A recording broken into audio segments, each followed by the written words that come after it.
That one was good. Merry Christmas, everybody. Welcome to the Christmas Countdown Show, Season 4 Finale. We've made it, everybody.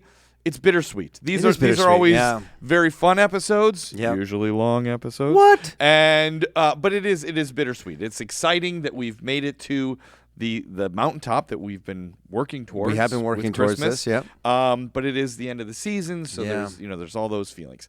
But we're very happy that you're here with us, listening or watching on the YouTubes or the socials. If this has been clipped in ways, I don't know how they do all that. My name's Eric Peterson. I'm here with my good buddy Danny Jordan. Hello. We got Emilio over there. Emilio, where's Emilio today on Christmas Eve? He is hanging out. Is he at the Santa's workshop? He actually got called in. Yeah, Santa J. Claus liked him so much when he was here. He goes, we need a little extra help. Yeah, here at the North Pole, and so we shipped Emilio off. I like that to the North Pole. I like that. And then of course we got Chris Sisley coming to us live from Brooklyn with a sweet hat on. Sweet hat. Is that the like Boston Scally Company hat? It is. I got it last year. I set a timer on my phone for like the drop date, and I ordered it like the morning that they came out. And they're like, it's a Santa one, right? Is it got buffalo plaid on the inside of it or something? Yeah. Dude, that is sick. Look at that. Dude, when are you going to put your razor in it for the Peaky Blinders? That's what I want to know. Chris, I have a question. Do people ever tell you that you look like Chris Stapleton? No, there was a time, maybe 10 years ago, I wear a lot of blue blockers. It's like my official sunglasses. Yeah. I was getting Zach Galifianakis quite a bit. Sure, yeah, I can see that. Yeah. I think that's just because of the blue blockers, honestly. I don't know. But no, I haven't got Chris Stapleton. I got Jelly Roll on some comment a while back, which is great. I mean, I can see it. Like now, somebody watching our show sent that?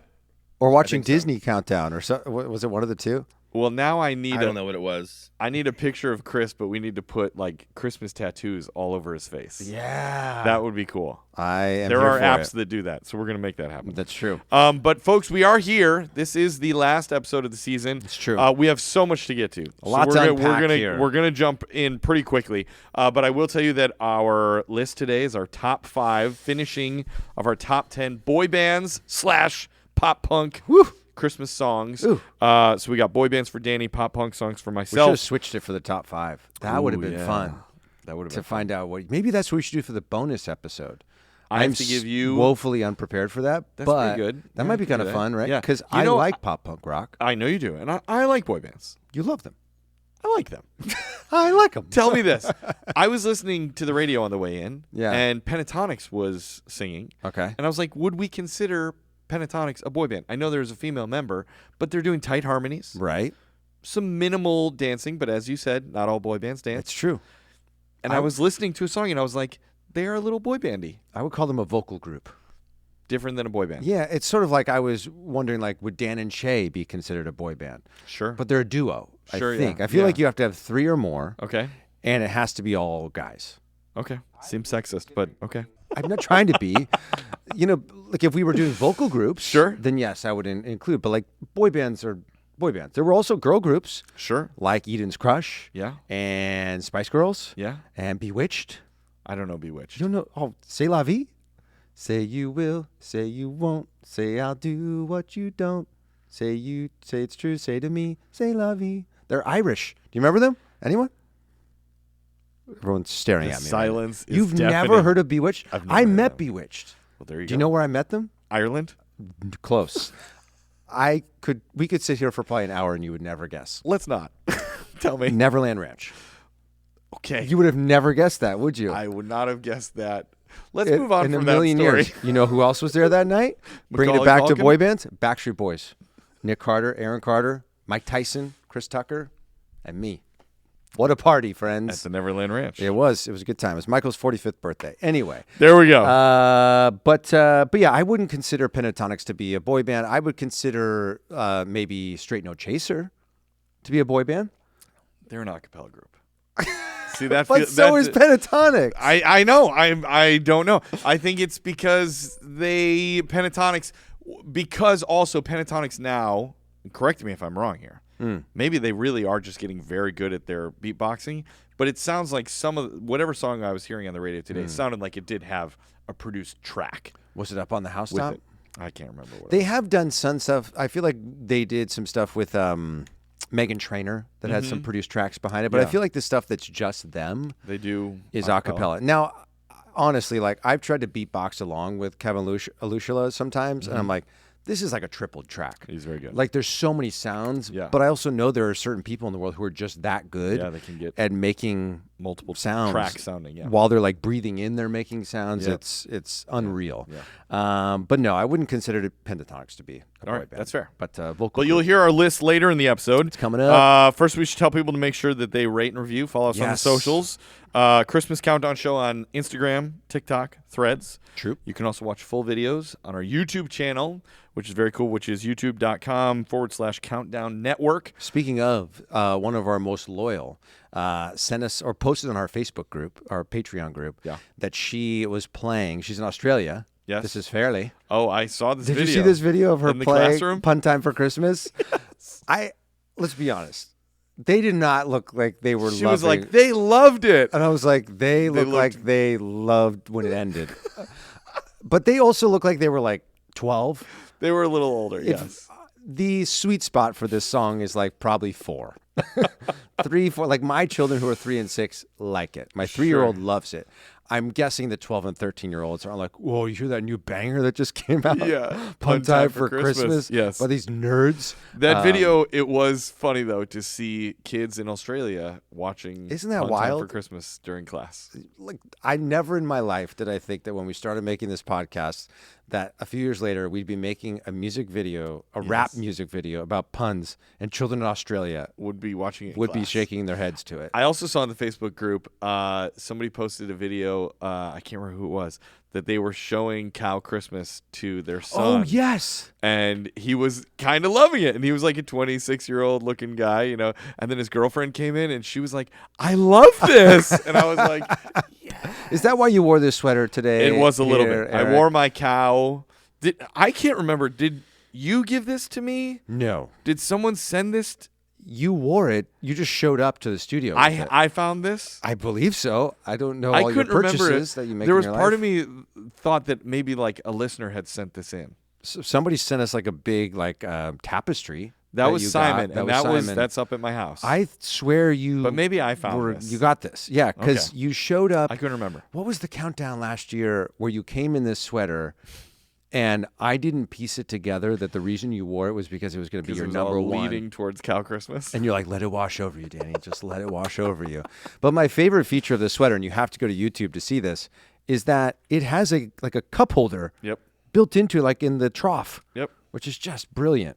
It's awesome. Yeah, I love that we both wore Christmas sweaters today We without did. even discussing it. That's true. It's I nice. was really nervous about my wardrobe today Why is that? because we loosely discussed dressing formal in tuxedos. Oh, yeah. Oh, that And would have been awkward so- if I showed up and then you were in just like. It would have been Sweater. awkward either way Yeah. because I was like, do I rock the tuxedo? Running the tell you- risk of Eric not being a tuxedo? Sure. Yeah. Yep. I'll tell you, I have let myself go since ever. You know what it is? It's ever since I ran that half marathon. I was so proud of myself, and that was like a year ago. That was like in was a little while January ago, yeah. of this year, I think. And I was like, look at me, I ran a half marathon, and I have not worked out all year. It's bad. None of my clothes fit. It's terrible. I think you look great. Oh, I appreciate that. I was I'm a not. friend. I really was not searching for a compliment, but I had that great Christmas suit that I could have Yes. worn. Can't close it. Oh, really? Yeah, I need to start hitting the Hey, pavement. that's what New Year's is for, That's right? what I'm. Without question, I'm going hard in New Year's. That's what I was just. So, we've been working on potentially relaunching Parenting Countdown, which I'll tease a little bit here because we're hopeful that this is going to come together. Yes. And one of the co-hosts who committed, I was talking to her the other day, and she said, when do you want to launch this? And I said, ideally January, when people are back on the treadmill and back on the elliptical get fit. again, and they're listening to podcasts. Trying to Because get fit. that feels like the ideal time for a parenting podcast to relaunch. Yeah. Would you listen to Parenting Countdown while you were out for a walk? Absolutely. See? Exactly. Absolutely. See, I'm onto something here. I think you're right. Anyway. You're right. All right. So make sure you rate, review, follow us. Patreon. You want Yes. to shout out our new Patreon? Let's give a member? shout out.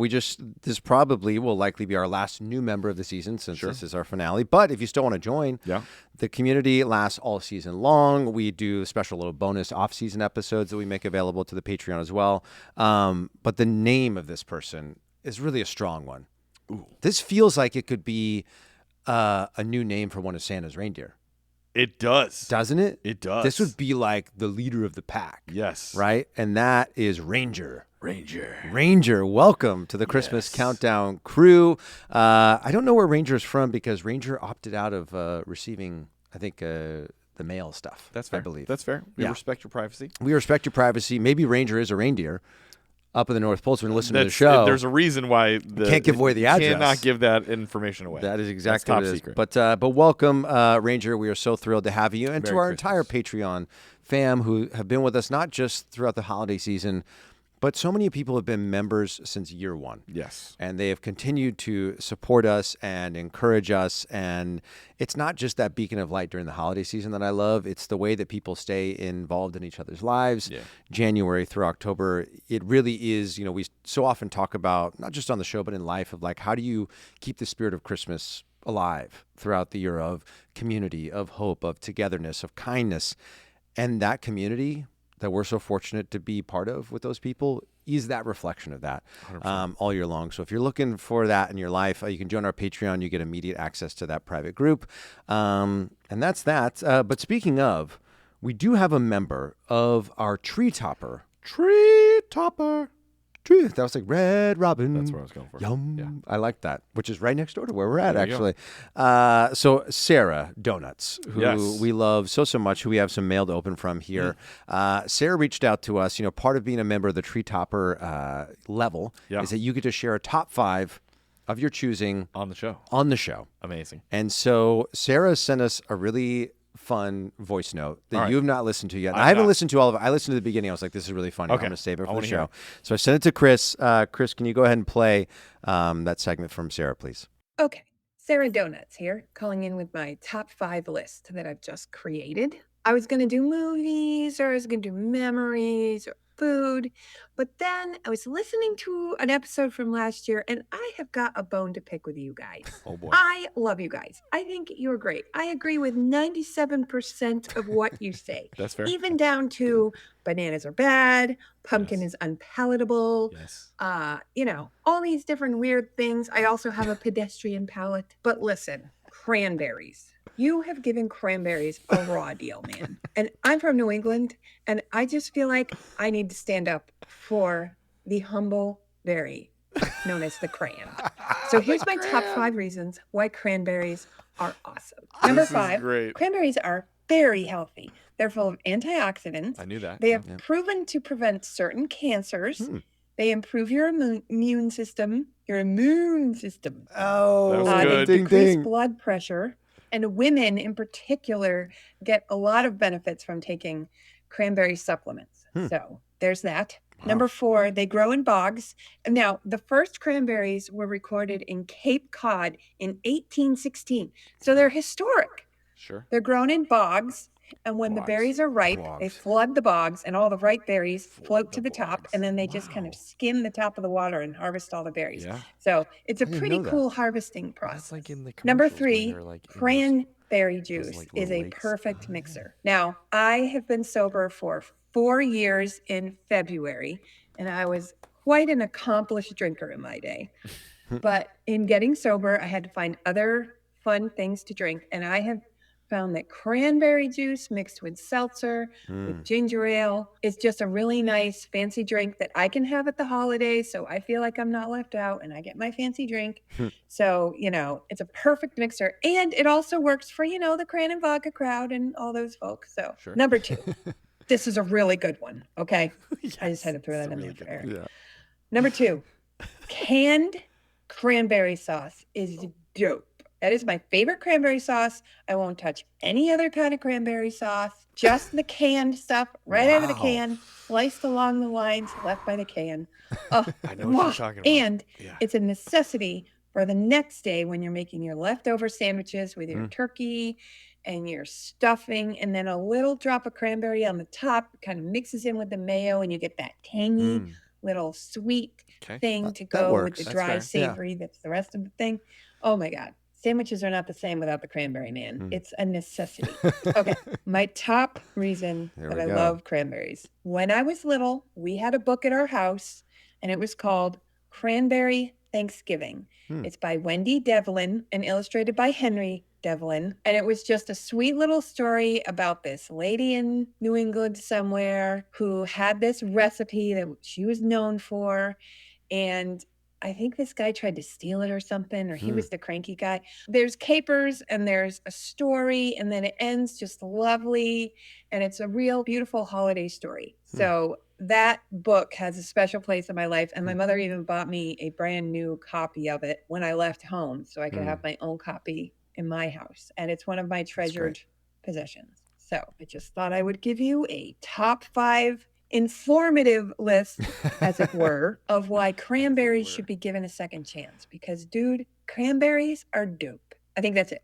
I hope you all enjoyed my list. And I hope everybody has a lovely holiday season. And I love you all. And it's okay if you don't like cranberries, but I just had to stick up for them. So that's all. Bye-bye. Bravo, my Sarah Donuts gosh. coming through They are with dope. good content. Such great content. I That feel like was she good. got like 11 in there because when she was hitting the health benefits, Yeah, there's multiple. she gave in us there. like 6 There or was like 7. 5A, 5B, 5C. She's been taking notes She knows from how to do us. it, yeah. She knows how to build a list. That yeah. was a great call. That was a great A, call. Funny. Yep. Lots of references to running jokes. Making a point, standing up for her point, which Yep. we appreciate on the show. Sarah, that was great. That was really, really awesome. strong. And I will give cranberries a shot.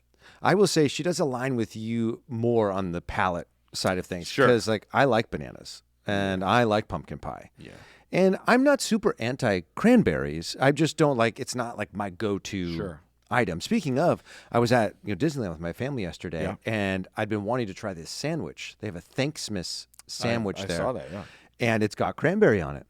And I will say, just as Sarah was sharing, it really added that it gave a little bit of like sweetness to an otherwise very, very savory, sandwich that had stuffing and turkey and all that things. Like the cranberry really helped it to pop. right. So I think she's on to something. All right. Yeah. I'll try it. Will you? I will. Next time you're at the park, I will try it. it. And I'll even try it. Well, I bet my brother will have it at Christmas. the canned kind or the I don't know. the That I cooked don't kind. know. That I don't know. Because my wife does the one where she like boils it for a long, long time, like sugar and stuff. Yeah, yeah. That's pretty bomb. Do they I will make give cranberry pie? I don't know. It feels like they should. Maybe I just invented the greatest new dessert in American You history. know, one question, if she was here and we were able to interact with her live, she was talking about that book and like the villain who's trying to like steal all the cranberries. Yeah. Is his name Krampus? Like That's good. Krampus? Like That was good. I really like that's what my was brain good. just latched was onto, and I good. was like, I hope that's the name of the villain. I love though people are pushing it. We got to do books next year. We have to do books. You know what that requires us to do? Read a lot of books. and read books. Now, could we open it up to like children's Christmas books? Yeah. Well, Okay. I would think so. That might be the majority of my list Yeah, that's fair. because Probably mine too. I read a lot of like Christmas themed books to my kids. Sure. Like there's my kids love Pinkalicious. Save it. Save it. Oh, Save it for I next don't year. spoilies. No I might be spoilers. spoiling right. season 5. Let's jump into some reviews. Yeah. We have a bunch of a them. lot of reviews. So again, if this is your first time to our show, normally we don't pack it with so much mail and reviews and all that stuff. But it is our finale, and we Yeah. want to make sure we get everything in. Before the end, So if you look here for the countdown, you can skip ahead, but stay around for this because this is really the heart of That's the fun. show. Yeah. You want me to read the first one here? Yeah, go for All it. right, great. This is from KOTLC_slays. Ooh, KOTLC. Do you think that's a shout out to Kringle the group TLC? Kringle on the Line. Christmas. Kringle on the line Christmas. Do you- Slays. But do you think that's a shout out to the group TLC? Maybe. Waterfalls? Maybe. I don't know. Probably not. And this is Slay is what it says for the title. What a title. Love And it. it has 5 golden stars. Yep. Your podcast is great to listen to when I'm trying to sleep. Wake up! I'm sorry. That was mean. I shouldn't have done that. That's so funny. But it says, your podcast is great to listen to while I'm my trying to gosh. sleep. I love that you guys can talk about the good and bad things openly. Y'all make me get in a holly jolly Christmas mood. Thank you guys. Keep doing what you're doing. I love that. Thank you very much. We got a similar KOTLC review to slays. this like last year or 2 years ago that was like, oh, it's really, really great for falling asleep to. Yes. And I was like, is it a compliment? I think it is. Okay. I think because I think it's this. yes, some people need to go to sleep to like either white noise or, calming beach sounds or something like that. But also some people are just trying to quiet down maybe their own brain. Right. And just like kind of be hearing positivity. And that's what can sort of like send you off into a place of like, I'm in a calm place. I feel good. I'm not worrying about my own problems. Should we do like just a really calm, like 5-minute segment here? KOTLC. Hey, It's time to go to sleep. I know it's been a busy day. Shut your eyes. Been a lot going on. Imagine the jingle bells up on the rooftop. Snow is falling. The The city is white. wind is blowing. Your eyes are shining like diamonds tonight. And look at that. And we're all alone. You're off to the North Pole. There's no one home. You're finally in my arms again. In your arms? What, Danny? I'm doing nothing but the lyrics to This Gift by 98 Degrees. Oh, my gosh. He snuck it in there. He snuck I was it in like, there you're going to catch it at unbeknownst. some point. I didn't know it until you said, you're finally in my arms again. I was like, Danny. She's like, okay. All right, let's go to the next one. Jeez Louise. Let's go to the Okay. next one. So the title of this one is Best Christmas Podcast Ver. It's got to be guess Ver, ever, right? ever. And this one's coming to us from Lily. And Lily says, hi, I'm a middle schooler named Lily. Yeah. Oh, my gosh. And I absolutely love your podcast. Yeah. I'm the biggest Christmas celebrator in my family. If you guys see this, I hope you guys know I literally love your podcast. Thanks, Lily. All right, that was good. Lily, Merry Christmas. Thank you for listening. We appreciate, because we think that we're kind of old dudes here. We feel old. What? And so it feels exciting to know that the younger generation is The younger generation on TikTok. that they're following. So Yep. we apprciate that. Yeah, thank you so much. Lily. Merry Christmas. All right, I'll read the next one here. This is from Tyler Leedy. Yes. Tyler Leedy. And he, I'm guessing, gave 5 golden stars. Yeah. And it says podcast and show. Oh, I think it says 5-star podcast and show. 5-star podcast and show. Yeah. Yep. Okay, I gotcha. And it says, after listening to the Wonderies The Grinchmas holiday podcast, shout out to them, Yep. fellow Christmas podcast, I found myself in the Christmas spirit. This is my absolute favorite holiday of the year. I took a chance on these guys. I loved what I heard. And now I can't wait to go back and catch up. Keep up the great work, and you do bring so many people comfort and joy. This is a must for your Christmas holiday season. Can't wait for new episodes. I find myself on the edge of my seat. Wow. So thank you, Tyler, for that. We Oh, appreciate that. that's so kind to be That's awesome. compared to such a huge Yeah. podcast and entity like Yeah. the Grinch. That's pretty Absolutely. darn cool. And that actually came to us through Spotify. We've Ooh, been yeah, like these are promoting this. You can your now Spotify reviews. Yeah, you leave comments. So it's not like a traditional review where like you go on our page. Basically, you just go on the episode you're listening to, scroll down. There's a comment section. You can type your review in there. And this next and last one is another Spotify review, and this is coming to us from Jana. And Jana says, 5 golden stars! Yes. Exclamation point with the stars emojis. And Jana says, I love your podcast. Christmas has always been my favorite, and I love listening to your fun and positivity in the first hour. LOL. Fair point. Fair point. Fair point. And all the games, and of course, the countdowns. Might I suggest an album from my childhood that I listened to a lot? Santa Claus is Coming to Town by the Caroliers. I've never heard of them. Keep reading. Has some fun and unique songs that you should check out. Thank you for all you do, Danny, Eric, Chris, and Emilio. Holler. I hope y'all have a magically Merry Christmas. From Jana. We got to listen to the Caroliers. I've never I'm heard pulling of them. it up right now. Are they kind of like the waitresses, do you think? Maybe? Caroliers. Okay, I see the Caroliers. I'm very intrigued. Okay, here we go. Let's see. Here we go. Let's It's our go first with, time, a first listen. Let's go. Santa Claus is Coming to Town. I'm in.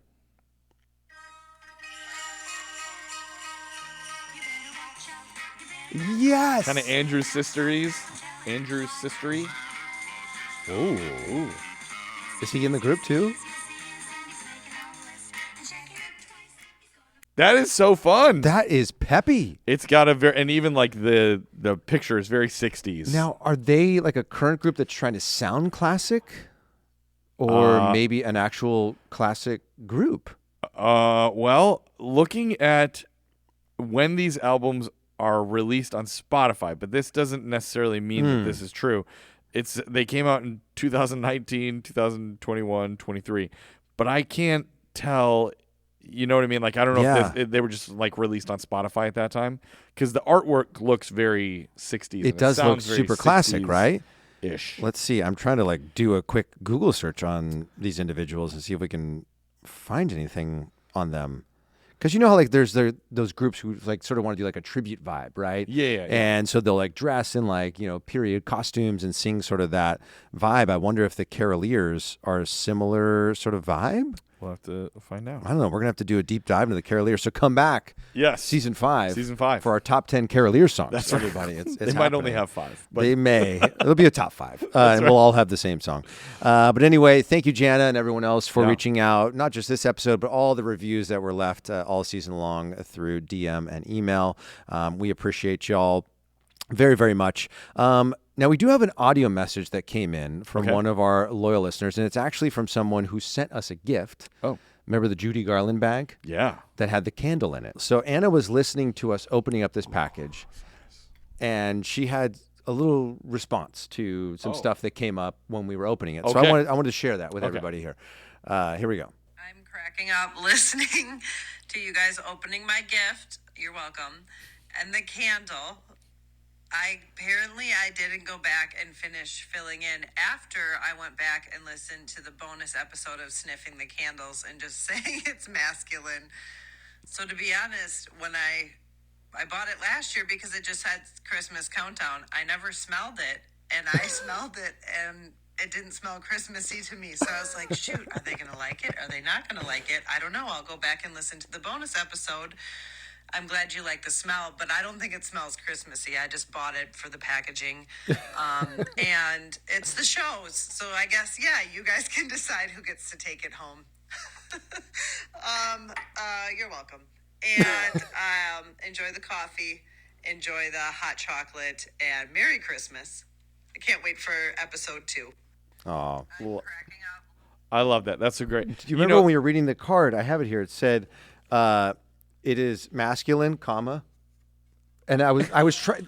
Right. Remember, there was no more sentence after, and I was trying to figure out where she was going. So it sounds like she started to write it and then got distracted, didn't go back did to something else. As we do so in life that happens. It is not super Christmassy. I like the smell of it. Yeah.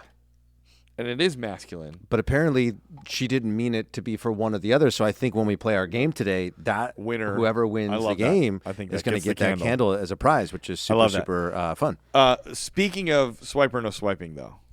Yes. Oh, that's a callback to a few episodes ago. Yes, but also because you were worried somebody swiped the candle. Oh, yes. Do we need an update on our candy cane saga of 2024? Yes. So I'm going to share it on the big show here because we chatted about it briefly on our bonus episode, our last one. So if you've been with us all season, and if you haven't, I'll bring you up to speed. At the beginning of the holiday season, I'd been wanting to put something around the border of my yard. It felt like a zone that was missing some spirit. And so I found these little 3.5-foot candy canes at Dollar Tree, and they were like $1.25 a piece. So I bought 20 of them. $1.25. And I put them all around, and I was going to string Christmas lights, sort of creating a little fence, if you will. Never strung lights, got a little busy. But a few weeks ago, I was leaving my home to come to the studio, and 4 of them were missing. Dun, dun, dun. I was burglarized. Somebody stole $5 worth of candy canes from my house. Yep. So I went back to Dollar Tree, not expecting for them to be there, but they were. Yep. So I replenished. Well, apparently I should have bought more than I thought I needed because there's now another one missing. The thief is back. The thief has returned. And I said to the guys, I was like, at this point, it feels like death by a million cuts.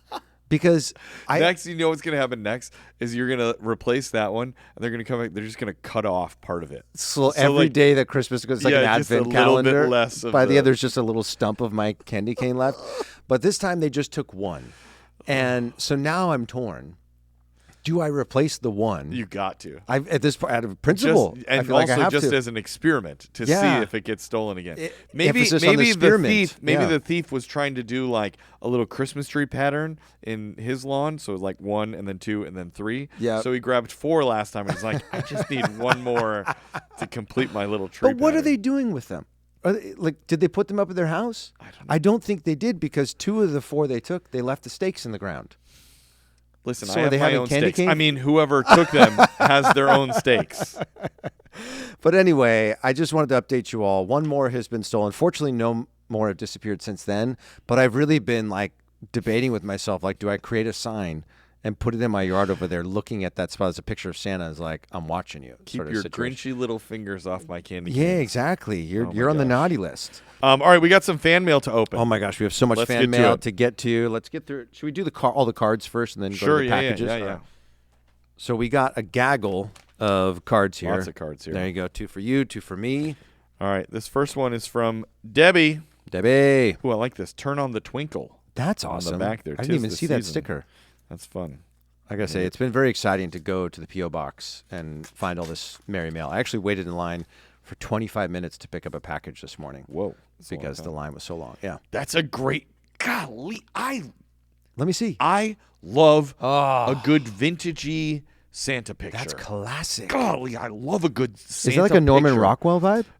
It's got a very Coca-Cola vibe because he's Okay. holding a Coca-Cola bottle. Copy. Okay. And it's got the good boys and girls list, and it says, "Season's greetings." Eric and Danny, thank you so much for your podcast. I lost my mom and grandma in 2016. They both loved the holidays, especially my mom. She would have loved you too. Some years are tougher than others, and this year is a tough one. In my moments of sadness, I had your podcast to listen to. I head to your podcast to listen to a countdown about great Christmas music or must-see movies, and you lift my spirits. Thank you. Keep spreading Christmas joy. Merry Christmas, Debbie. Wishing you and your families a very Merry Christmas and Happy Holidays. From Debbie. Debbie, so that's sweet. awesome, and we're very sorry for your loss. And Yeah. we know, as we've said many times, the holidays can be a really tough time for people who are remembering those that are not with us this year. Right. And so if that's you, we love you. We feel you. We're there too. And we got to sort of lean into each other and lean into the memories and lean into the spirit of Christmas, I think, to help all of us get through it. So Exactly. thank you, Debbie. Thank you, Debbie. Love Love you. that. All right, this next one is coming to us. I believe this is from Nick, because I know Nick's got the last name Cordell. Okay. So I believe this is from Nick here. Sorry, Nick, I just gave out your last name for the whole entire universe. So this is one of those nice family cards, a little posed photo of Nick and his family. And Nick wrote on the back, Eric and Danny, Merry Christmas from Nick in Illinois. So I love shout that. out to Nick. Thank you, Thank you, Nick, Nick. and family. We appreciate you. All right. This is from the Webbers. Now, Oh, is this Nikki? I think this is Nikki. Yeah. I can recognize it from the handwriting. Well, We always talk about how but she it's the is. Canadians Yes. that we always talked about. They Is had that who it was? Yeah. Okay. Maybe Nikki's been taking notes. She's been from taking the Canadians. handwriting notes because that's some good That is handwriting. clean. Golly, I love good handwriting. Okay, Ooh. here we go. Okay. Oh, we got a list. Okay. This is from Nikki. It says, Merry Christmas from the Weber family with some very fun pictures of them looking like they're up at like Big Bear Lake or I don't know if it's Ooh. Big Bear, but somewhere. Maybe somewhere, in the mountains somewhere. That's Somewhere beautiful. in the Yeah. mountains. Looking nice, though. Beautiful family. I love that. And Nikki included her top Christmas activities. Oh, did she really? We're going to go through this real fast. Here we Okay. go. 10, driving around town looking at Christmas lights. Awesome. classic. 9, baking Christmas cookies. Yum. 8, listening to Christmas Countdown. Woo! Number 8. 7, watching all the Christmas movies. Number 6, sleeping in front of the family Christmas tree. Love that. Number 5, giving out jammies to the family on Christmas Eve. Number 4, Christmas party with our line dancing bar friends. Oh, fun. Number 3, making Christmas mice. What's that? What is Christmas mice? Was it- Nikki, we need more information. Do you think it's missing an N? Mince? Mice. I mean, Mice. this is all. There's been no problems up to this point. Chris, have you, as the resident chef, have you ever heard of something called Christmas mice? Not in like a culinary sense, I don't Okay. think. No. All right. Well, All right. Nikki, we need more I'm information. intrigued, yeah. Number 2, banana splits for dinner night. That sounds fun. Ooh. And number 1, having all my adult kids home for Christmas morning. Very grateful to be a part of this festive community and the chance to interact throughout the year. Merry Christmas to you and your family, Nikki Weber. Oh, that's so Thank you, incredibly Nikki. sweet. You are the best. We love you. I Merry love that Christmas. we made the list. Yes. Ahead of cookies and lights. I know. Pretty That's pretty epic. All right, this next one is coming to us from the Owens family. Great. I'm going to give you a little ASMR. There we go. Ooh, this has like a little package, one for Lots of you stuff. All right. and one for me. This has a custom card. Whoa, custom. Look at that. Wow, look at that.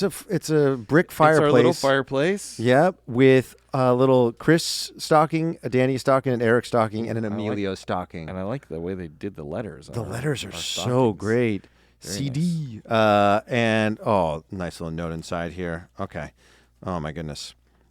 Here we go. This is from, it looks like this is from Ileana. Says, Dear Eric and Danny, thank you for creating a fun, loving, and heartwarming show that celebrates the best part of what we love about this holiday season. I've been listening for a couple of seasons now, and I'm thankful to have listened and cried with you both. Christmas has always been and forever will be my favorite holiday. Recently, I listened to your top 10 feelings of Christmas, and it brought all of the feelings.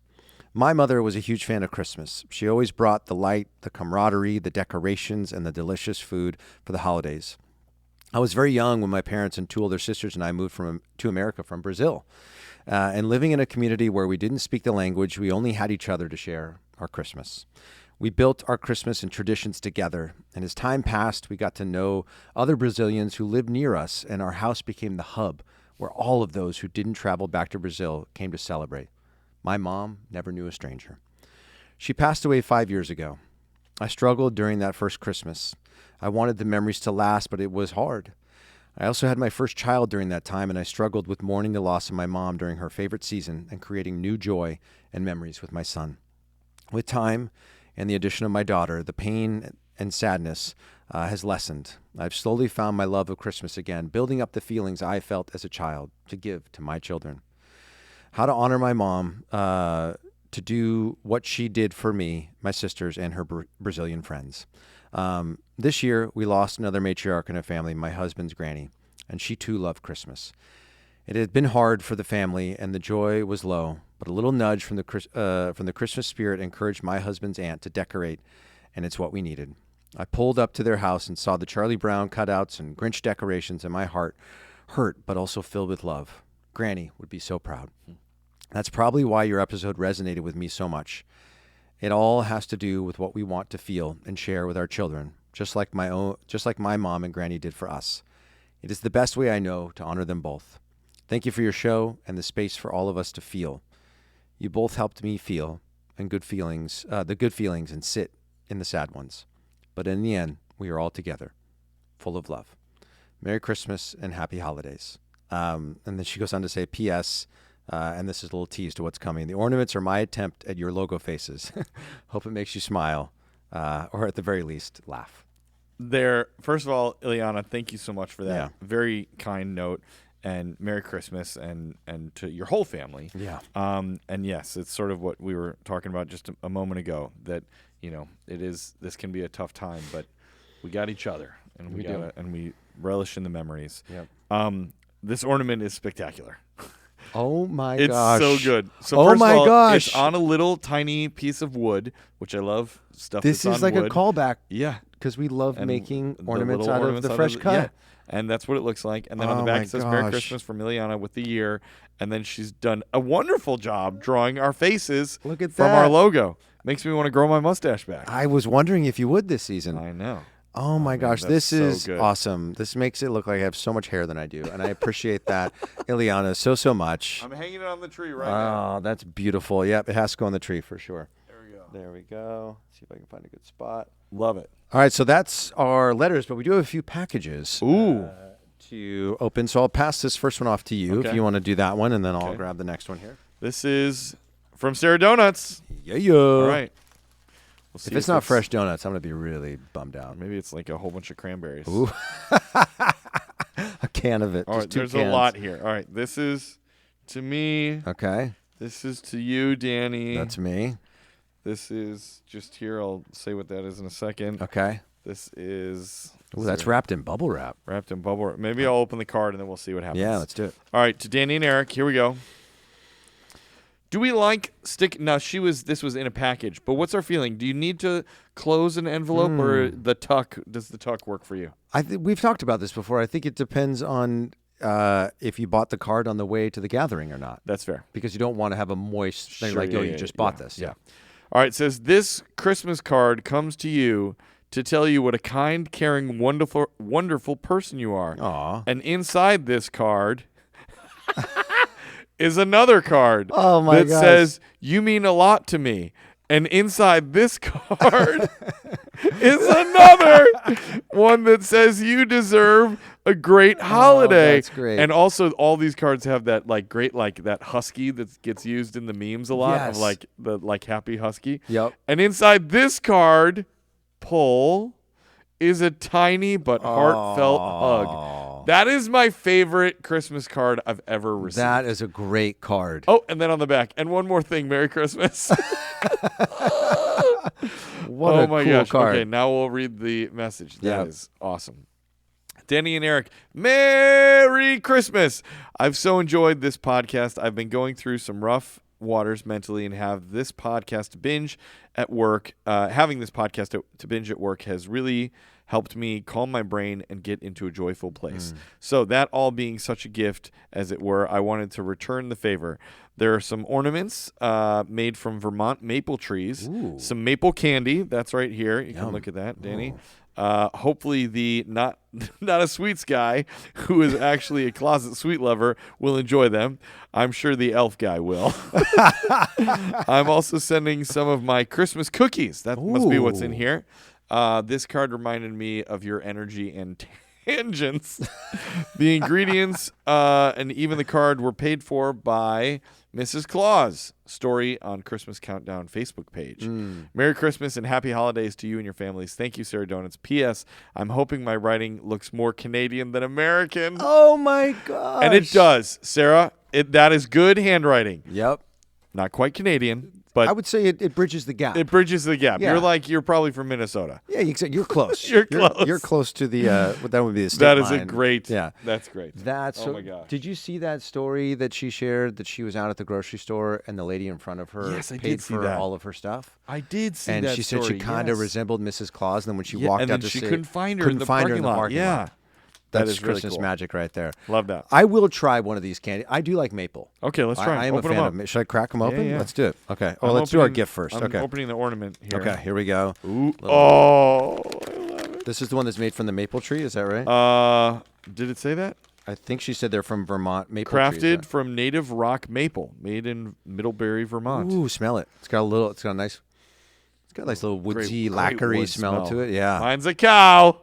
And mine is the state of The Vermont, state of Vermont. which I love. And I love that it's got the maple leaf I in love there. that. That Does smell really good. that is really, really nice. All right, Thank it's going you. on the tree. Thank you, Sarah. I'm going to put mine on my garland, my side of the garland. There we go. All right. That's awesome. You open the. Eric, I got to say, the finale is, I always love it because I feel like every season we get this backlog of mail and cards. Yeah. I was thinking about this the other day, is that our finale, for me, always kind of feels like our Christmas. Yeah.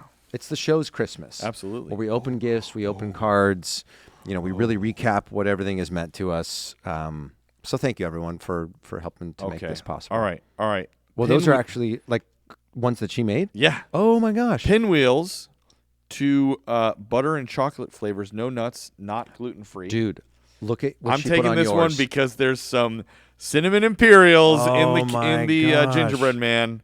I love it. Old-fashioned sugar cookies from a cookbook dated in 1965. Wow. Should we try a Yeah, little let's bite? Let's try 'em. do this. Come on. If this is our Christmas morning, we can do whatever we want. Absolutely. You know what we should do, Eric, for the finale? It just dawned on me. What's If that? this is our Christmas should be in our morning, we pajamas? should be in our pajamas. Yeah, we should. And it should be warmer in here. All right. Here's my pinwheel. That was good. Trade. Trade? Okay. Oh Yeah. my gosh. One for you. I love a sugar cookie so much. I love that we're just blatantly eating on mic right now, which people love. Do we want to try one of these maple things real quick? Let's save it. Let's save it for later. Okay. We I'll don't put want it to over eat here. too much in people's ears. All right. Are you sure? Yeah. Well, we might. More food. There might be more of that coming up. All right. So this is coming to us from Lauren. Okay. And Lauren is out in Wisconsin. I believe she's another Packer fan. Boo. Did you see, I think Sarah shared on our Facebook group the other day, speaking of Sarah, it was a picture of Buddy the Elf, but he had a Green Bay Packer logo on the front of his suit, and it said, "The best way to spread Christmas cheer is screaming 'Go Pack Go' for all to hear." I hate that. I was going to frame it, actually, and give it to you as a Christmas gift. Okay. So this, there's a lot of explanation on the envelope here. Wow. Okay. This is something my children do. They're they want to point to everything. I love that. It says, Eric, and there's a line coming off it. It says, "I'm originally from Northbrook, Illinois." Yeah. Go Bears, she says. Yeah, baby. We got one. Except for the end of the Lions game. That was bad. That was. And bad. then That she was says, really bad, Lauren. Danny, I've lived in Milwaukee and sometimes Lake Geneva, Wisconsin for almost 9 years. Sorry, I still can't root for the Packers. Yeah. And then she drew a picture of a cheese and crossed it out. Yes. That's supposed to be a bear, I think. And she put a check mark next to it. Okay. Lauren. I feel like that's fair. Yes. There's been a lot of Go Pack Go happening. Please. It's nice Give that the me Bears are something. getting a little bit of love here. Oh, my God. All right, here we go. Here we go. You got to do the Johnny Carson thing. All right. I'm Great. What was that? Christmas cookie. Cognac? Karnak? Karnak? Was it Great Karnak? Something like that. Christmas cookies and Jingle All the Way. What do I want for Christmas? Yeah, here we go. Oh, there's a picture of it looks like her and her significant other. I Nice. think that's her fiance. I think they got engaged. That's Grand great. Tetons. I love the Grand Ooh, Tetons. I think I went there when I was a kid. You want to see that? Yeah. That's great. Okay, this is great. This letter from Lauren feels like something that was passed to me in between classes when I was in high school. Look at this. Oh, it's got It's a good folded fold. up, college ruled paper. Oh, this I know the is kids great. like to text, but man, there was nothing better There was than passing nothing notes. like passing. Oh, You'd fold it up and you slip it. Yep. Are you passing notes over there? Yeah. No. I would And then never. I'd save my notes. Oh, Yeah. My gosh. Oh, Like yeah. the, You had the good you had a ones. box Yeah. full of Yeah. notes from your significant other. Ah, simpler times. Yes. Bring back the note passing. For real. And teachers, maybe Let say it don't slide. pass it, but let it slide. it slide. Because it's super innocent. All right. Friends, let's start this off strong with a Merry Christmas. Thank you for what you both are doing for all of us Christmas lovers and your dedication to keeping things fun, authentic, and merry. Your vulnerability really makes me feel like I'm listening to good friends talk about the realities of life, both the sweet and the sad. Traditional outlets for everyday stress, e.g. social media, TV, etc., seem to be filled with ever-increasing loads of negativity. It was a struggle to find an outlet that allows me to feel at peace and truly relax. That is, until I found your show. I've always found excitement and love for Christmas, but it wasn't until last year when I went through some challenging and stressful relationship fallouts that I dove headfirst into embracing the feelings of Christmas year-round. As cliche as it may be, to me, Christmas truly is a feeling. It's the feeling of peace you get when you sit by the lit tree in a dark living room, the tighter hugs you give and receive from those that are too often far away, the sound of a house full of people that make the holidays special, and the stories they tell about those that are no longer here to share in it. It's joy, it's love, it's comfort, and it's gratitude. But this isn't limited to the Christmas season with stars around it. Listening to your show has enabled me to feel those feelings time and time again. You both have become such an important part of my peace, and for that, I am grateful. When life gets tough, it's helpful to remember the warmth and joy we feel during Christmas. The spirit of love, kindness, and hope that fills the season can guide us through hard times. Tough moments shape who we are, and with grace and compassion, we can navigate them. Holding on to the feelings of Christmas reminds us that love and positivity are powerful forces, helping us create a brighter future. With love and gratitude to you all, Lauren. That's awesome. Isn't that really, really Thank you, Lauren. kind and sweet and thoughtful? Well said. 100%. Well said, and I think I'll say, like, as I've said before, like, it's wild to me that I think we sat in this space to share about something that we love so much, and we've given so much of who I think we are and our stories to people. But I never expected to receive that and more in return. Yeah.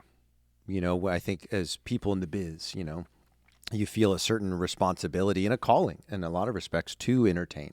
Sure. To provide moments of laughter and respite and peace and escape for people in the world. But we're humans too. Mm-hmm. And we go through real stuff as well.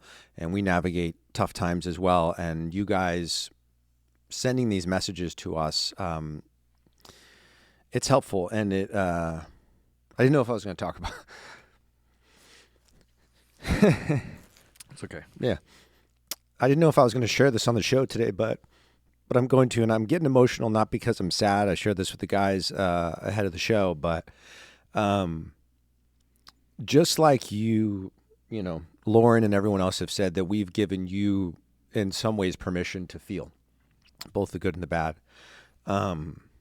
You guys reaching out to us gives us permission to feel the good and the bad as well, and to be honest with you guys about it and where we're at, because this isn't just a Christmas podcast. I mean, it is at its heart. That's why we started it, but it's become a journey of now 4 guys who have become good friends, sharing this thing we love, but more than anything, being human with each other. And I think that's what the holidays does, is it's reflection, and it's when we oftentimes can be the most human with each other. And so I just want to share with you guys that over the last few years,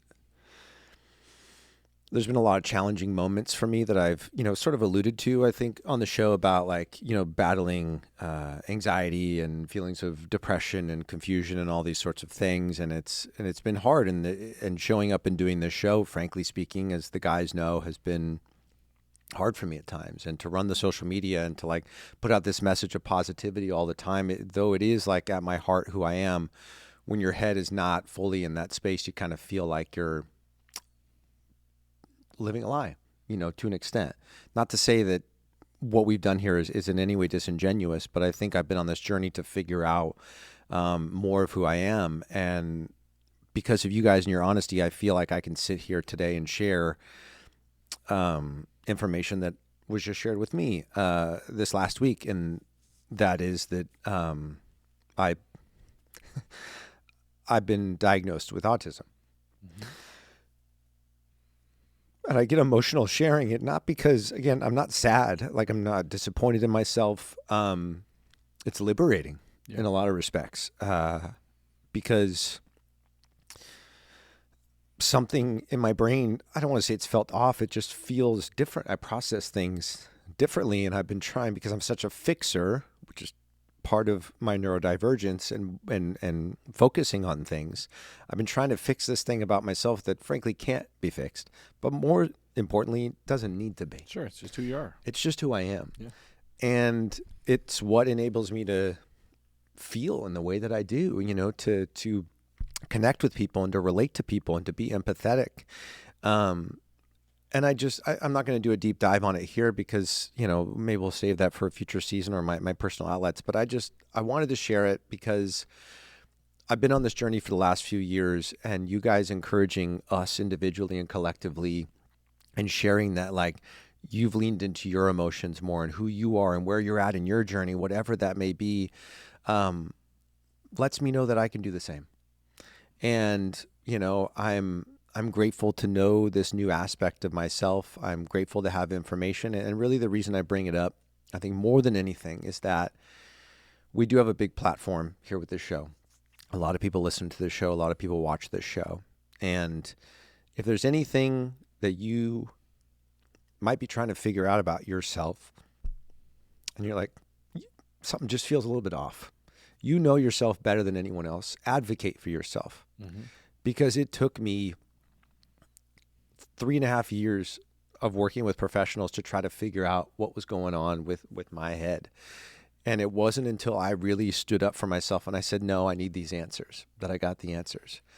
So I encourage you, wherever you're at, whatever answers you're needing to get, whether it's medical or otherwise, stand up for yourself. Advocate for yourself. Speak up for yourself, because you know yourself better than anybody else. So just know that I'm good. Like, I'm in a good headspace and I'm in a good heart space, and I'm excited to lean into more of the way that I was uniquely made. And I want to encourage each of you to do exactly the same. Yeah. Was to lean into what makes you you, because there's only one you in the world, and there will only ever be one you in the world. And I firmly believe that is our superpowers in life. Yeah. And so embrace it in yourself and celebrate it in others. So anyway, we got you. I know. You're I love good. you, bro. Love you, man.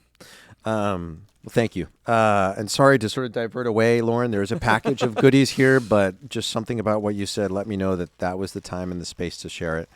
And real quick, just thank you to Chris and Emilio, for being great friends as well, and Eric for being an incredible friend, and everyone that I've shared it with over the last week. I appreciate y'all very, very, very much.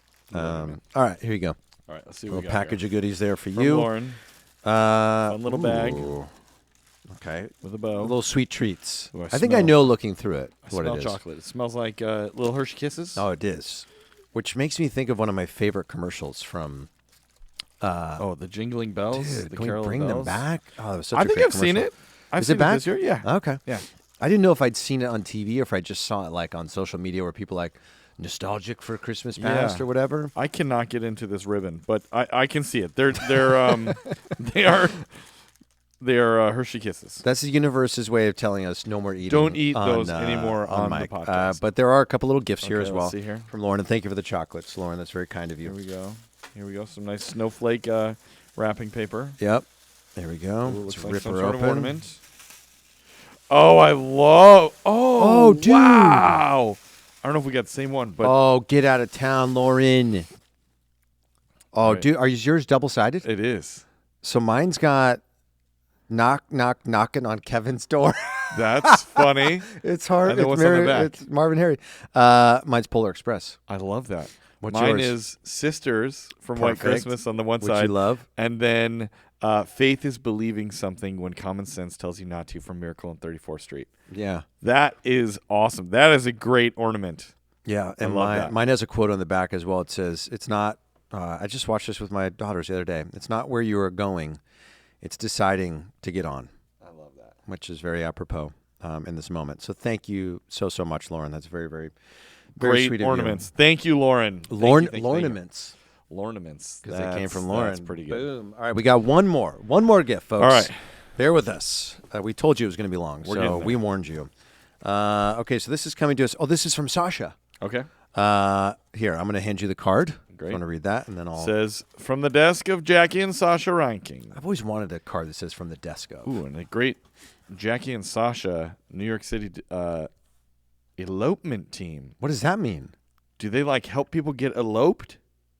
I am so intrigued now. And they have the Chris can answer the that one, yeah. Empire State Building in their logo. He was on an episode of the Countdown Roundup last season, and he's a photographer who takes pictures predominantly of for wedding photos in New York City. I Oh, that's love cool. that. Very cool. If he does specialize in elopements, that's actually really smart, That's a great, especially in a big niche. city like New York Yeah. where people run off to the courthouse or Sure, whatever. yeah. That's great. Dear Eric and Danny, Merry Christmas from New York City. A little gift from the Bryant Park Holiday Market, my favorite. Ooh. Thank you for making ripples in this world, Sasha. That's awesome. Thank you, Sasha. That's amazing. Okay. Bryant Park. It was ranked the number one It's a we read great last one. year. It's a great one. Okay. Oh, my God. Look at this little pouchy bag here. Okay. Okay. What do we got here? All right. It says Christmas and City. I wonder if that was the name of the little vendor he got this from. Maybe. All right. It's got with some more cushy wrapping. Oh, there's two here. Okay. I'm just going to guess. Great. Let's see if that one is you and this one's me. Let's see. I guessed right. Oh, yeah. And this one is Boom. Eric. Okay. They even have little stickers, Oh, too, little stickers. for their business. That's great. Okay. Okay. Unwrapping. I'm loving all the detail of this, Sasha. This is Unwrapping. great. Here we go. We're almost there. Almost there. Here we go. Oh. Dude. That's really great. Dude. This is so awesome. Ah. That's really good. So first of all, I love an ornament that gets personalized. And it says New York, and it's got the tree on it and Santa, which is great. And then they wrote Eric, Lisa, Sophie, Miles, and they have Simon, my dog, on there, which I think is really great with a little cross. Yeah. So thank you very much for that, Yeah. Sasha. That's incredibly sweet. Mine says Danny, Lynn, Emerson, Riley, and then Sammy as well with a little That's great. cross next to Sammy. That is love that. just so freaking thoughtful. That's going home onto my Yep. tree. Is yours the same as mine? Or- No, a little different, but they both say New York. Oh, yours says Santa, and mine has a snowman. Yeah. With the Statue of Liberty crown Yeah. on. Oh. Love Sasha. Thank you, Oh Sasha. my That's gosh. And incredibly family. sweet. That is so incredibly Yes. kind. Thank you. Oh, well, that hit the feels. There we go. That's what Christmas is I all have about. a present for you, Danny. Really? I do. Okay. Look at this. Okay. Now, I have to tell you. I gave you a present earlier, right? You did. Okay. You did. I think I gave you a couple. You did. Yeah. I ordered you something that did not arrive by today. Okay. So That's what happens on Christmas. you'll get yeah. it hopefully before actual Christmas, and if not, you'll get it for next Christmas. Yeah. Well, you'll have it before next Christmas, but you'll be able to use it. But I got you a replacement, a little replacement gift. Sort of like a parting gift. Yes, before your actual gift. Now I have to ask you before I open this. This Yes. box is awesome. Great box. I love. It says "Merry Christmas" all over it, but Yep. it's got this Christmas plaid. Yep. In the letters. And then the gold, Oh, what do you call that? Gold Gold-leafed? Gold-leafed Tree. trees. Yeah, I love that. Yeah. Okay, so do I have to give this box back to you? No. Okay. Keep in the box. You can have the box. Oh, dude. I love it. So I got essential Christmas dad jokes. Christmas dad jokes. You know I love a good dad joke. I also love the suit this dude is Yeah, wearing on the this is front. pretty sweet. I want that suit. And then family bingo, and it is, of course, Christmas vacation edition. Is this like you played this while you're watching I think so. the movie? Oh, I my think so. gosh. I'm going to have to do this with my dad and my brother when they come Yeah. over because that's like our Jordan There family you go. Christmas movie. Thank you, dude. I There you go. appreciate that. Merry It's Christmas. very, very kind of you. Merry Christmas to you as well. All right. I love our finale episode Me so darn much. too. I'm going to put it over here with my gift All right. boxes. Love it. All right. Are we on to our small talk? An hour and Oh my gosh. 15 minutes. How long have we been going here, boys? So far? Hour 8. Okay. So we're really in the pocket. There are some things. We got a couple things we got to do. We We'll got do to them hear. got We got to hear about your Christmas party. Yes. I want to know because So I had my wasn't there. Christmas Yeah. party. Danny was not able to come. Yep. Had some family stuff come up. But it went awesome. It was great. It was a huge success. Yep. A lot of people came. Again, something that I pride myself on. Very we pull from lots of different parts of our life. We have our parent friends. We have our Hollywood friends. We have our younger friends. You know, it's and a lot of people said that to me as they were leaving. They're like, "Man, I love your parties because I meet people from like totally different parts of your life." And you know, Right. my parents were there, which was really fun. The big thing I want to talk about though is we did games. Oh yes, I saw And- the text and that came in it about that. Was awesome.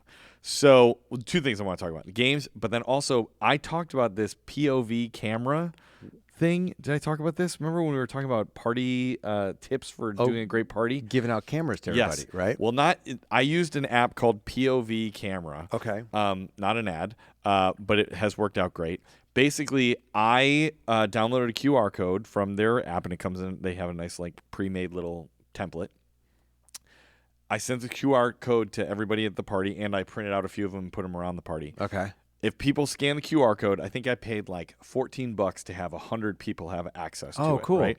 And they scan the QR code. They don't have to download an app or anything like that. It just goes right to their phone. Everybody gets 25 pictures of a disposable camera on their phone. That's brilliant. So they just get to use their phone, but also like a disposable camera, you don't even get to see the picture. Oh, really? You take you see it to line it up, but then you press click and it goes out. You don't get to see was it good or bad. Oh, that's brilliant. Which is awesome. And it automatically puts a filter on it that gives it kind of a 90s kind of feel to it. Dude, get out of here. And so I haven't looked at them yet because I made a setting for it that you could, if people were at the party and took pictures with their actual phone, not through the app, they can upload them through copy the it. filter or Okay. whatever. So I gave it a couple extra days, but I'll get all of the people that took pictures will all get dumped into one big album, and then we'll get to share that, which is very cool. That's brilliant. And can And you a lot of choose people the got into filter? it. Or is Yeah, it, there wasn't a ton of options. There Okay. was, but yes, there was a little bit. Then the games. I planned out 8 games. Okay. We only ended up playing 3, but they were all great, and it was the right amount. Okay. So basically what we did is normally I have a really big kitchen island in our house that we're at right now. Right. And normally we have all the food there, but I said to Lisa, I was like, I need the island for the games. So we put the food in the dining room. Game Island. I love it. And so the first game we played was the bow scooping. If you've seen any of these games on Instagram, a lot of people are posting them, so they're not my ideas. But so what you did is we did kind of we had 10 people do a little tournament style down to a winner. And what I like to do is have adults versus kids. There was no brackets. There Right. was no seating, right? Okay. But each person, I didn't have blindfolds, so everybody closed their eyes. You got a spatula and a big bowl, and then there was 100 bows and 100 cotton balls out all over my kitchen island. And so you had to sort of scoop them into the bowl, but they have no weight. so you can't feel if they're going into the bowl. right. So like there's plenty of people who are like going like this over and over again, and there's nothing on the spatula, and everybody's laughing, and it's so funny. So we did the bow scoop first. That was really fun and successful. Then we did a saran wrap battle.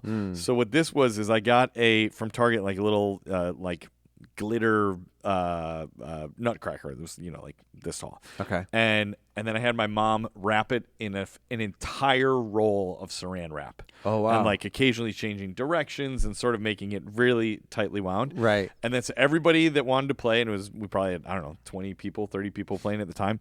Everybody goes around the island. I have a set of dice.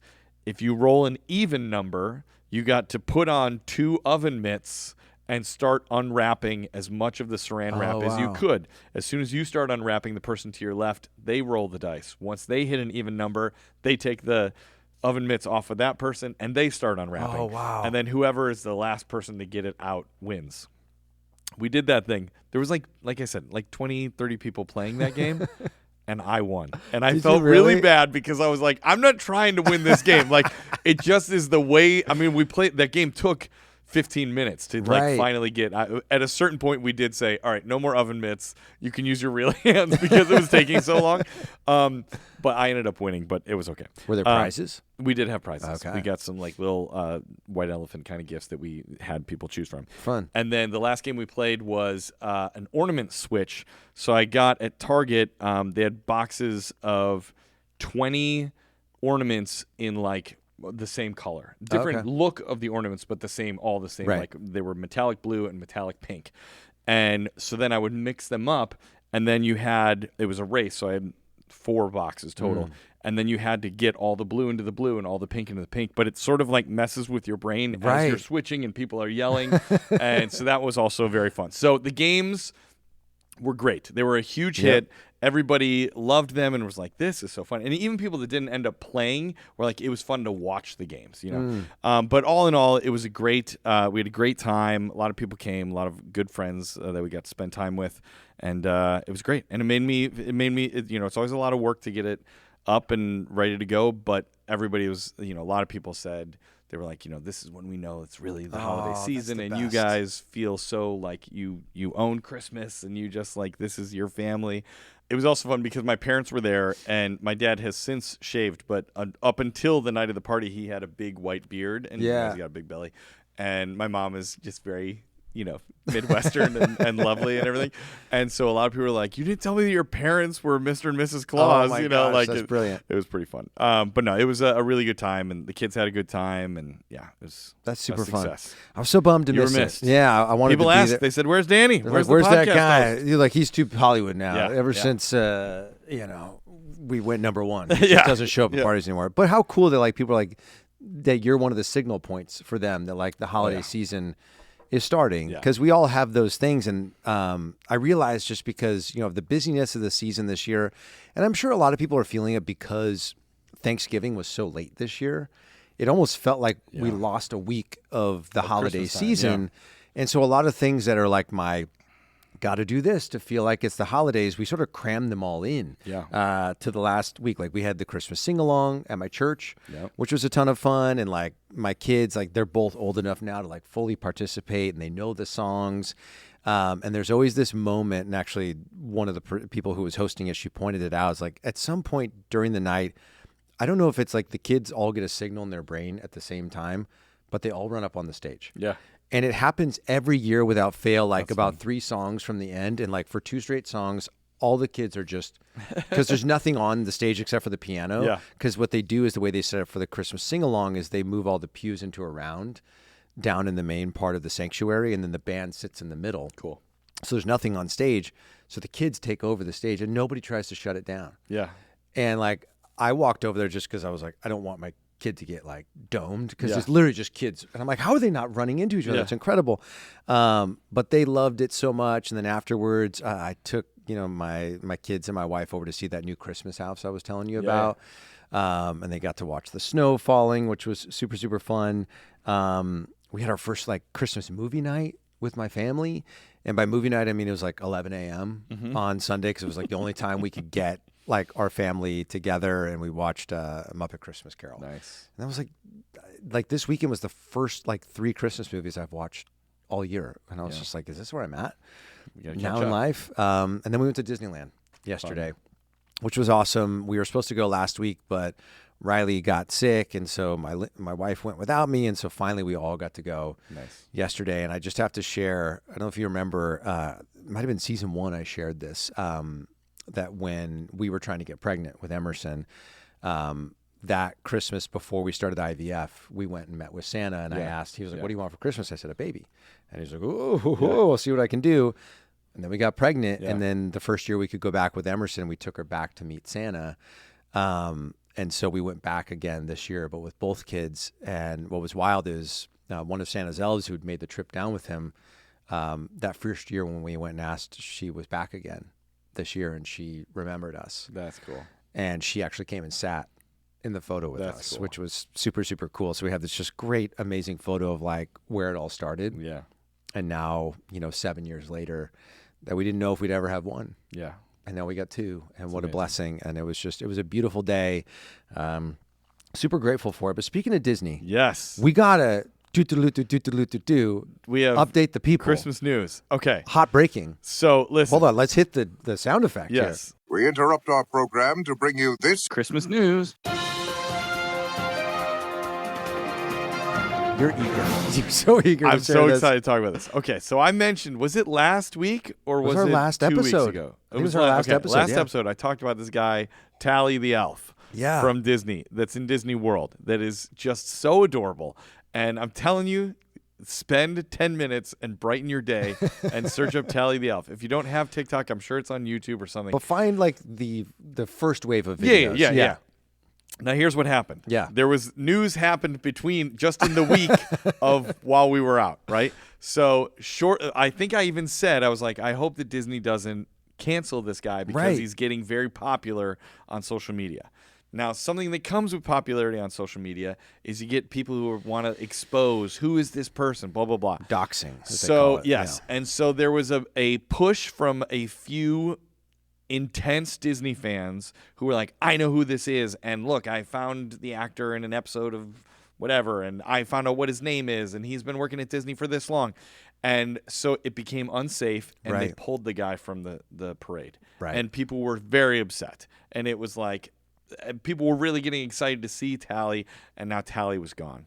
That lasted for a couple days. Right. Then, breaking more Disney news, he's back in the parade. He is back. Everything is good. Tally is back. You can go to Disney World and see him. But yes.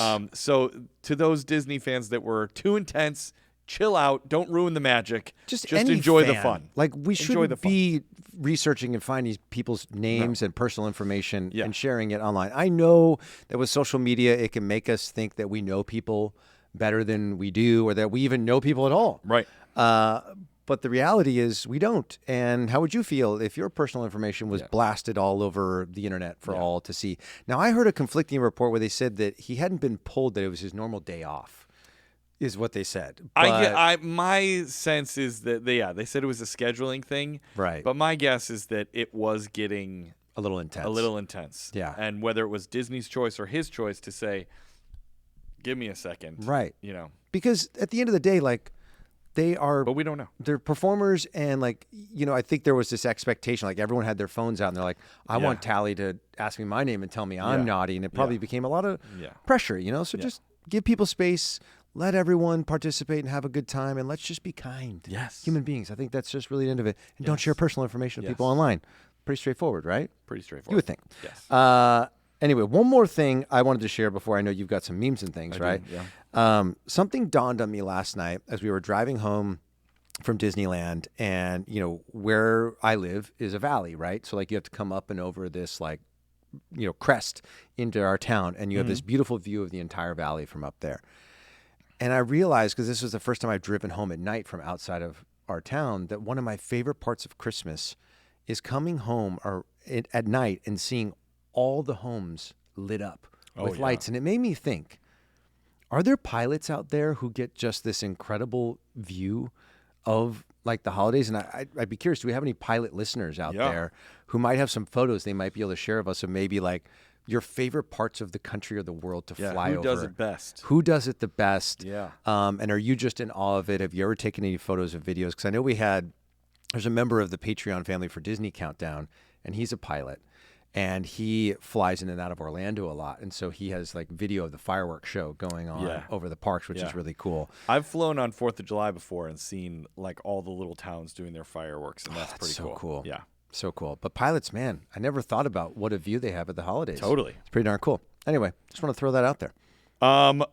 Okay, should we do a couple memes and things? I think we should. I know before we're so our long, game so I'm going to try and then our countdown, right? Okay. Yes. Memes and things, memes and things. It's time for Eric's memes and things. Okay. Are you trying to like pick and choose your I'm faves? trying to pick and choose my favorites here because I've been saving memes and things for a while, and so I have really good ones here. Hang on, let's see. What is this one here? This is kind of just a fun thing. This is from Good News Movement. Ooh, I love that page. And they have a new family tradition. Every year, my girls get trash bags and fill it with toys and stuff and animals that they no longer play with, and they put them under the tree for Santa to take back to the North Pole so he can fix them up and give them to children next year. Oh, that's which I think is a brilliant. fun kind of way to sort of pay it forward. I love that idea. I'm sure Santa loves that too. Yes. Okay, this is a good one.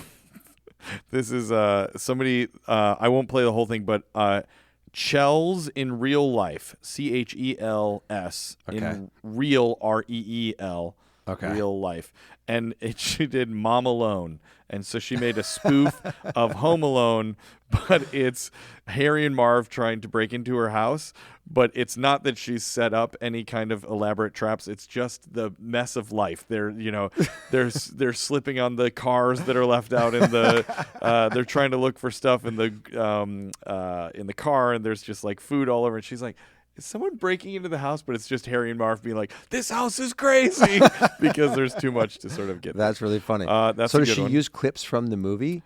No, she dresses. She dresses as all the characters, which is pretty great. That's awesome. Okay, hang on. Would you believe I haven't watched Home Alone yet this year? Oh my gosh, you have to. I know. I think I'm going to watch it tonight. Oh, this is a good one. Okay, this is from the Best Christian Memes is the account. Okay. And it's just a simple picture, and it has Mary and Joseph and Jesus in the manger, and it says, "The first Christmas was pretty simple. It's okay if yours is too," which I just thought was such a great thought that sometimes, we talk all about, like who's got the best displays and what great gifts and blah, blah, blah. And did you have a big party and all this stuff, right? But we should remember that if it's just you and maybe somebody else, or even you and your memories with somebody of good moments of your life, that hope and belief is really the point of the season. That's true. So that's how it started. Let's not forget that. Okay, moving through here. I actually thought about that last night because I was driving home, and I got this smile on my face, and I just was looking at all the lights on people's houses in my neighborhood, and whether they had thousands of lights or just a single strand of lights, I was like, I'm just glad that you're participating in the season. Yeah, absolutely. This is from The Vintage Parents. And it's a picture. It says, "Tiny tots with their eyes all aglow." And it's little tater tots. And they just put little glowing eyeballs on their tater tots. That's brilliant. Which, mildly creepy, but hysterical. Yeah. Yeah. Tiny tots. Okay. Moving through this. Okay, this I just have to play a little bit of this audio. This, where does it come from? This is Actor Studios, but actor spelled ACTHER.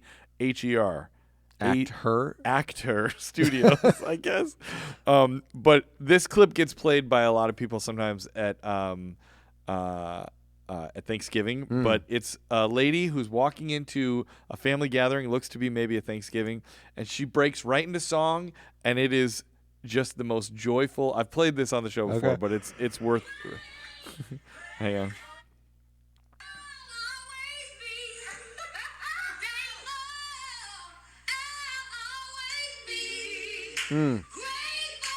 Yes.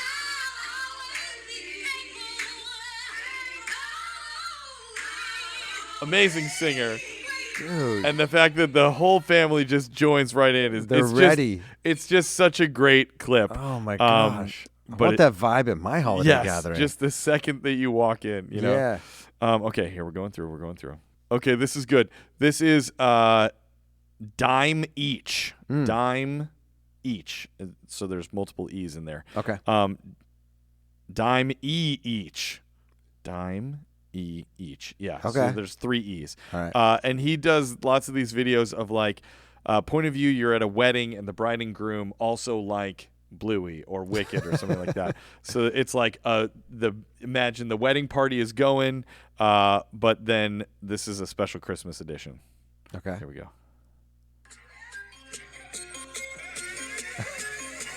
Oh, this dude, yeah.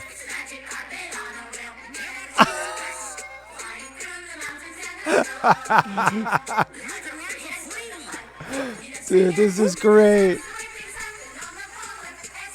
Polar Express. Dude, Pretty you good. gotta send that clip to Emilio so he can put in the video edit. I will. That's great. I will. That guy's stuff is hysterical, man. I love that. I'm going to send it right now. All right, Emilio, it's sent. Okay. Okay, this is a little shout out to just a guy who I don't really know. I sang with him one time at a concert, but I just think he has the most beautiful voice. His name's Anthony Evans Jr. He was on The Voice. He does a version of Mary Did You Know that came up that this dude is like the most angelic voice. I'll play you just a little bit of it. Okay.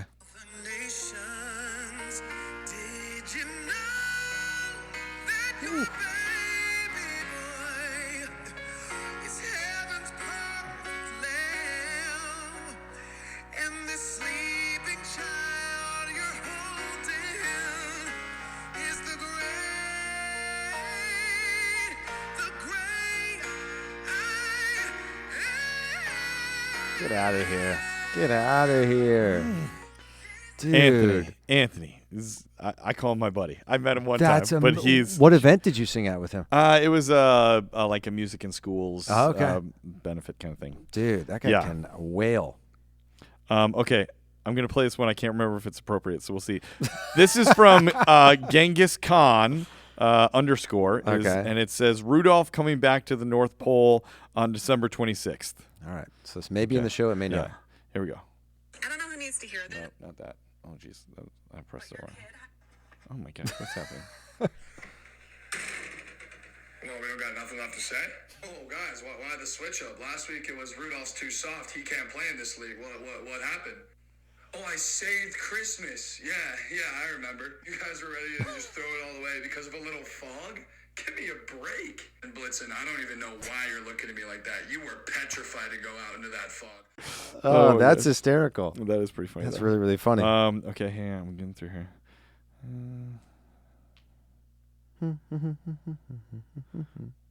Okay, this is good.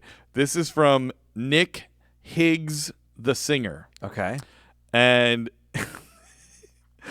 he just says, "Glory." Okay, let me just play it. Gloria in Excel sheets, Deo.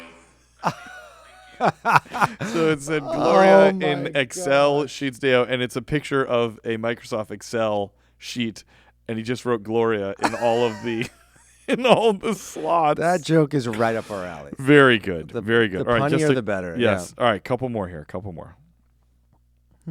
This is.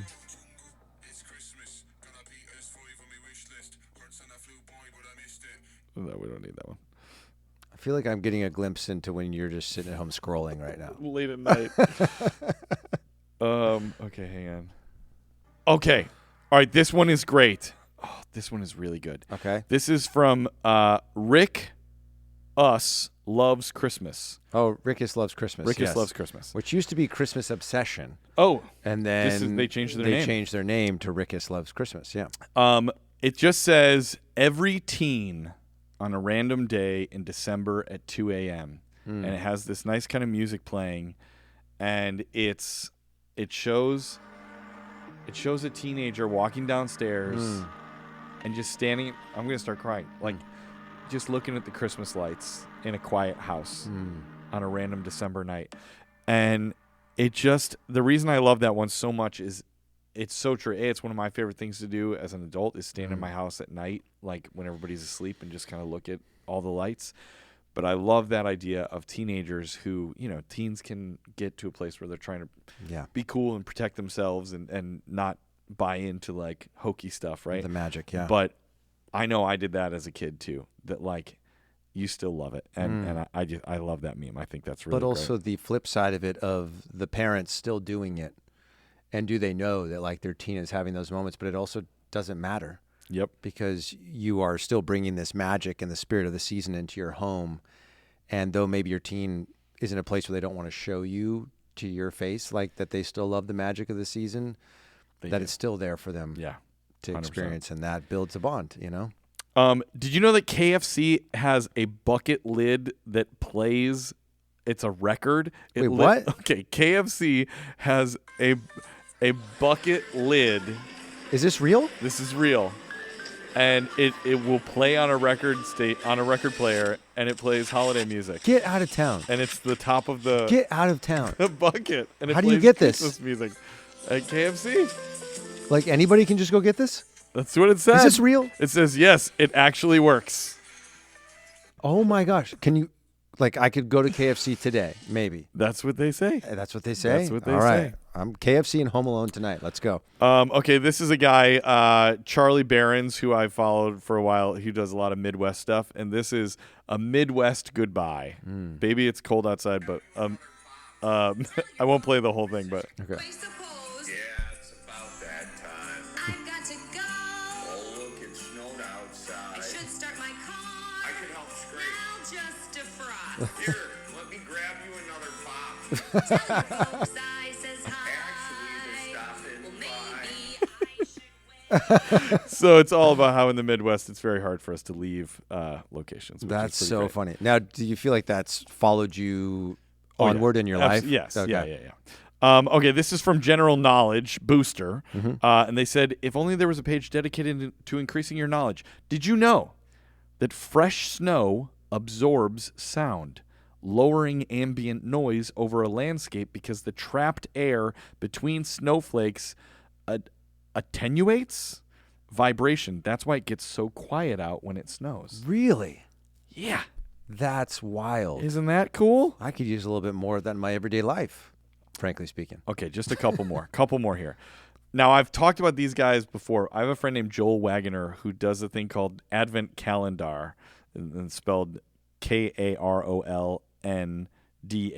Okay. And it's him and another gal, and they write. The people from New York? Yes, and Dude, they write like they're 12. hysterical. They're so funny. Yes. Joel came into School of Rock with me. So Did he really? yes. So this one is called "The Baby Is Asleep." Okay.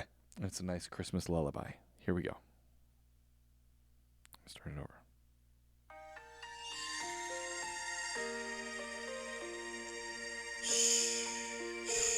The baby is asleep. The sweet little precious Lord is asleep. The Lord, Jesus is asleep. He is finally asleep. When the children, did you hear what I said? I've been breastfeeding him all day. The breast he would not sleep. And now he is asleep. So shh,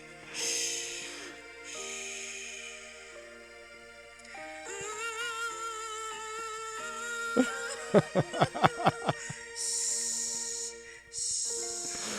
I can do it too. I can say shh and shut up, you. It's my turn. The baby will wake. You will eat my steak I made. Is it all improv? Are they improving most of this? I think they improv a little bit of it. You know what I Okay. mean? Like, or they allow happy accidents. You know? Oh my gosh. But they do a new song. They do 12 songs every Christmas. So it's Right. It's so They are a must follow. Some of it not safe for work, if I remember yeah. correctly. Some are but They're super none are funny, too yeah. bad. But yes, you don't necessarily want to watch it with kids necessarily. Yeah. Okay, just a couple more here. All right. This is a fun game. We're not going to do this, but maybe we'll do it next year. From Full M House. Okay. And it was trying to sing the same Christmas song at the same time. So just if I said, all right, 3, 2, 1. Jingle bells, jingle bells. Okay. But we do it until we sing the same song at the Oh same my time. gosh. Kind of fun. Should we try another one? All right, we'll try one more time. All right. 3, 2, 1. Silver Rockin' bells. around. Okay. Okay. We didn't do it. One All right, more. That's fair. All right, last time. All right, ready? 3, Jingle sorry, I bells. need to think one. I need to think one. Okay.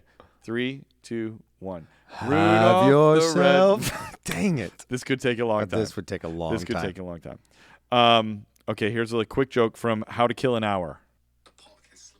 How much does Santa pay to park his sleigh?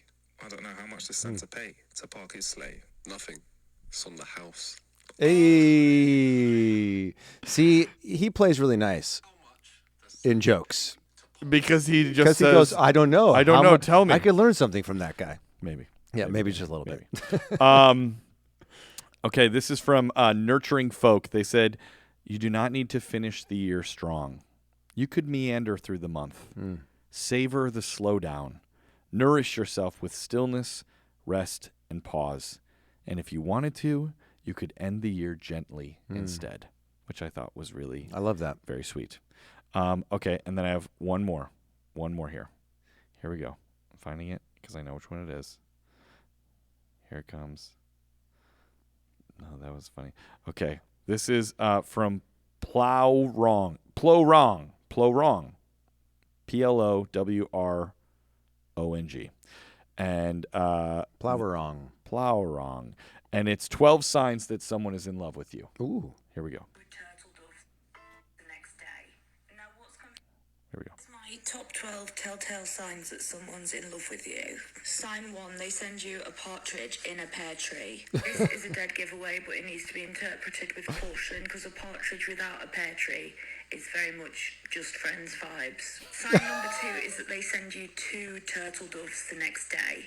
Now, what's confusing is that these turtle doves don't have to come with a tree, because remember, you've already got one of those from your partridge. Be very careful how you interpret this. If they send you 1 turtle dove or 2 turtles, that's an invitation to duel.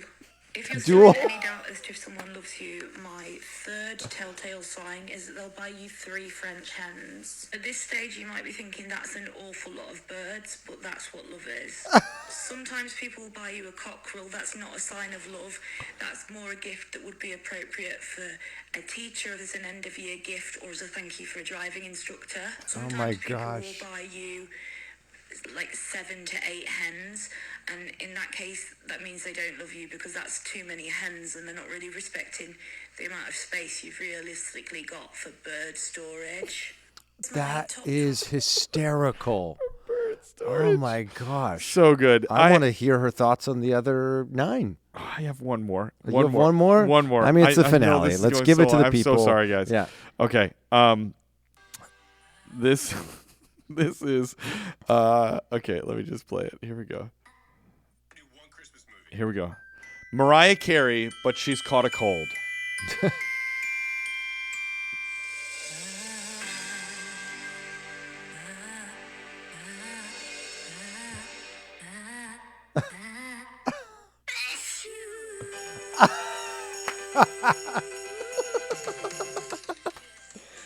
That's funny. That was See, people from need Chris a laugh. Deluxe and L. People need a laugh. They're listening to this the week my of Christmas. gosh. They're probably sitting around wrapping gifts right now. Maybe they're rushing to get their last gifts, and they need this sort of content This in their is life. the We good are filling stuff. their time This is the good stuff. 2.5 hours at a time. That's Yes. what we do. That was memes and things. I will, and there's some that I didn't get to, but I'll save them for next year. Save them for next year, or maybe our Or the bonus, bonus. the Yes, bonus, or yes. our wrapped episode, which we like to do.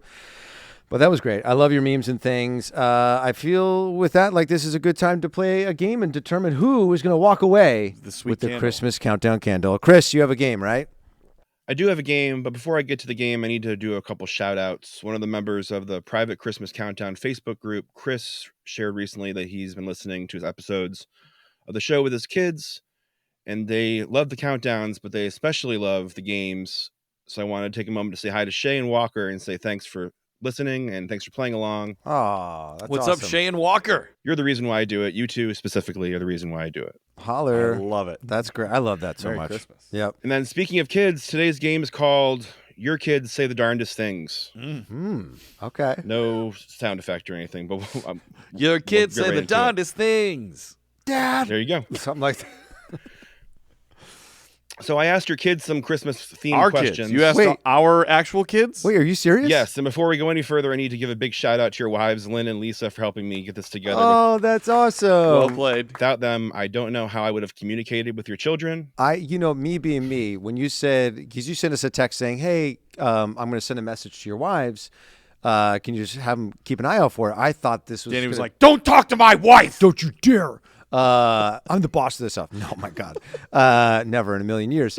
But I was like, my brain, the way it works is I was trying to be like, oh, what might he ask my wife? Like, and I was trying to like get a little leg up here, but clearly that did not pay off at all. Because it's Yeah, all that about was our why children. I framed it that way and not the other way. You know me Smart. well, Smart Chris guy. Sisley. Smart guy. It's almost like I've been doing this for a little while. I should have gone to you rather than my psychiatrist for the last 3.5 years. Anyway. So I asked your kids some questions. All you have to do basically is tell me what you think their answers were.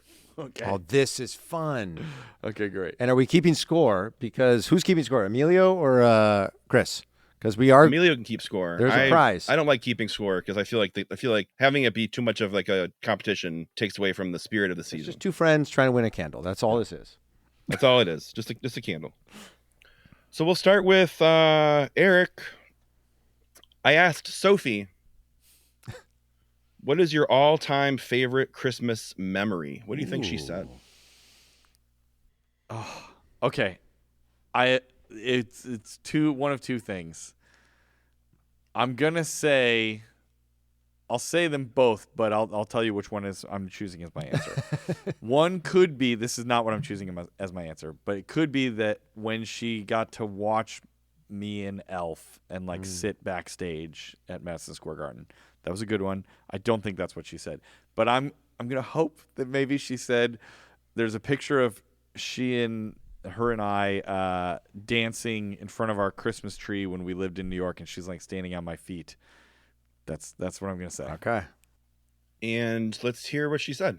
Oh, How about that? That would have to be when I was younger. I woke up on Christmas morning. We were in New York at the time, and I walked up our spiral staircase, and I had this giant American Girl dollhouse. It was so huge, and it was so awesome. That's pretty good. I was in the right era. yeah. I was in the Was right that era. the age when she Yeah, was that- dancing on yeah. her feet? I will say that is incorrect. Yeah, but that isn't incorrect. How cool to hear it in Yeah. her voice. I know, that is really cool. I'm I gonna love get that. emotional over I this. need a can copy of already, this. Yeah, I'm already gonna get emotional. I'm just gonna warn you all. Just hear my Did they kids. put this out on the air or something? I'd love to hear this. I'm joking. Yeah, The podcast. that's being broadcast out from here right now. All right, Danny, I asked Emerson, what's your all-time favorite Christmas memory? Oh, I wonder how many Christmases she remembers at this point. This is going to be a challenging game for me. I'm going to go with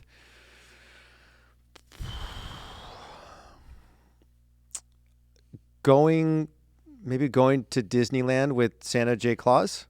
Let's see what she said. Getting presents? So that's no. She said getting presents. Getting presents. There you Getting go. presents, yeah. Okay. Good to know. All right. I know what memories I'll be creating this year. Okay. So, Eric, I asked Miles, what's your dad's least favorite Christmas song? Least favorite Christmas song. What do you think he said? I'm gonna think that he said Grandma got run over by a reindeer. Let's have a listen. Maybe. I can't think of any Christmas song that Daddy doesn't like. I don't think he has one. What an your boy. answer. So that's incorrect. That's What your an- boy. that was a good That's answer. your boy, That was a man. good answer. Good answer. Good answer. Good answer. Good answer. Good. We're over 3. All right, Candle Danny, might I be asked going to Riley. Emilio. Yeah. You asked Riley? I sure did. I asked jeez. Riley, what do you like best about Christmas morning? I feel like it's got to be presents. That's probably a good answer. Let's hear what she said. She said quite a bit. Robin has it. And ringing bell. And saying happy birthday to Festive.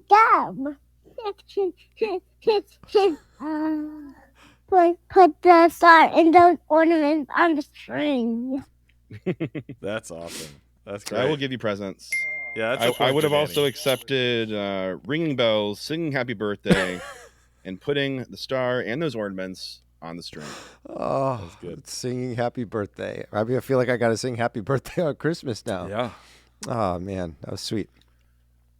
Last one for Sophie. Eric, I asked her, without singing the song, what gift is given on the 8th day of Christmas? What do you think she said? What do I think she said? I'm going to put faith in her at 8 maids milking. Let's hear what she said. 8 maids of milking. Booyah! Nice. Boom. That's my kid. Nailed it.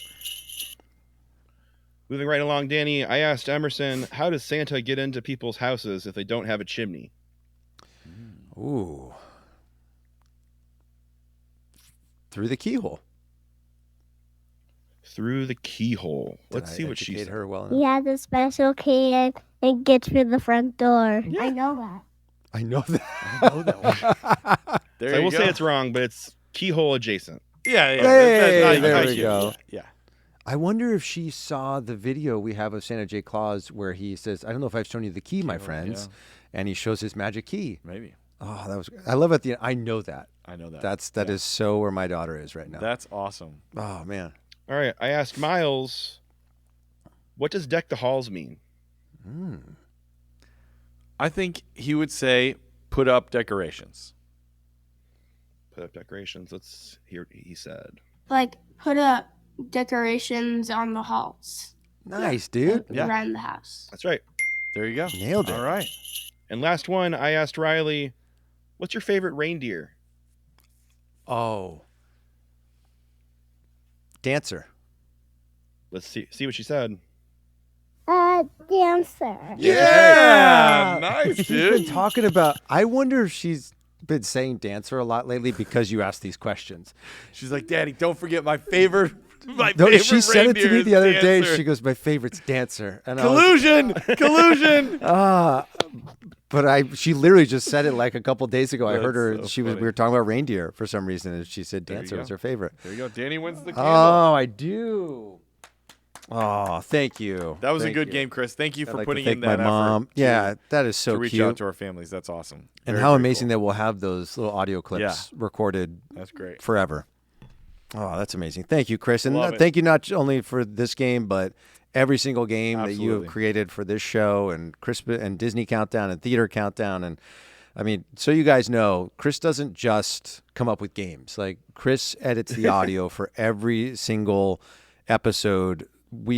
Between Disney, Christmas, and theater this year, I think we have released, 80 episodes of podcasting, and then you add in the bonus episodes, even more of that. That's a lot of work. And he does stuff with the Facebook group. And, And he does it with care and comes up with all the things that we need to keep this thing running. So huge shout out to Chris for all that you've put in to help make Countdown Network what it has Chris become. Sisley. We appreciate you, Chris, so darn much. Thank We're you. grateful to have you as a friend. And Emilio, let's shout out Emilio right now Absolutely. as well for all the amazing editing that Emilio does. Absolutely. You know, I think when Emilio first started cutting videos for us, we kind of just said, have fun with it. Yeah. Like, put your spin on it, have fun with it.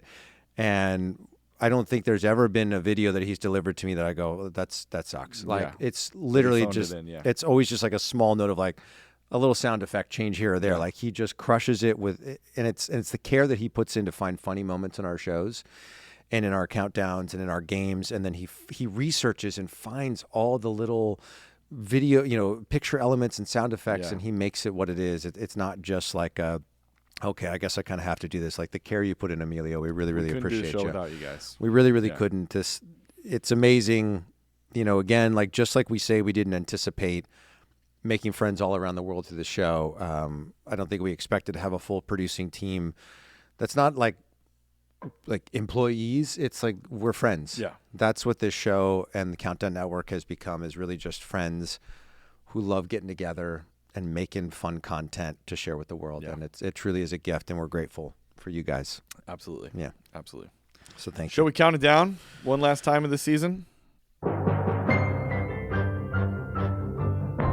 All right, folks. This is the not penultimate. This is the ultimate. This is the ultimate. And can I share at the top that I am a little bit nervous right now? Why's that? Because usually we only have until 12 o'clock in the space that we're in, and that's 3 minutes from 3 right minutes now. from now. So we're going to go through these. we're going to go through these quickly, but who knows? Yeah. Who knows? We'll see what happens. This is going to be fun. If you hear us being dragged out by, Security guards. that's what's happening.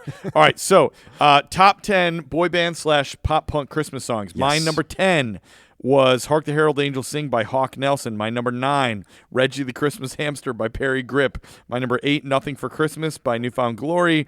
My number 7, Christmas Shoes by FM Static. And my number 6 was Is This Christmas by the Wombats. All right, my number 5, I was going to do All I Want for Christmas Is You by My Chemical Romance. Okay. Which is awesome, and it's a great version. But I recently, in my research, found this song, which I had not heard, and it's by Good Charlotte, which some punk and pop punk fans would be like, sell out, Good Charlotte, they're lame, right? They're like an Avril Lavigne. Like, they don't have as much cred in the scene. They looked edgy, though. But yeah, and they were very popular. Yeah. And they have a song called Let the World Be Still, which is really good.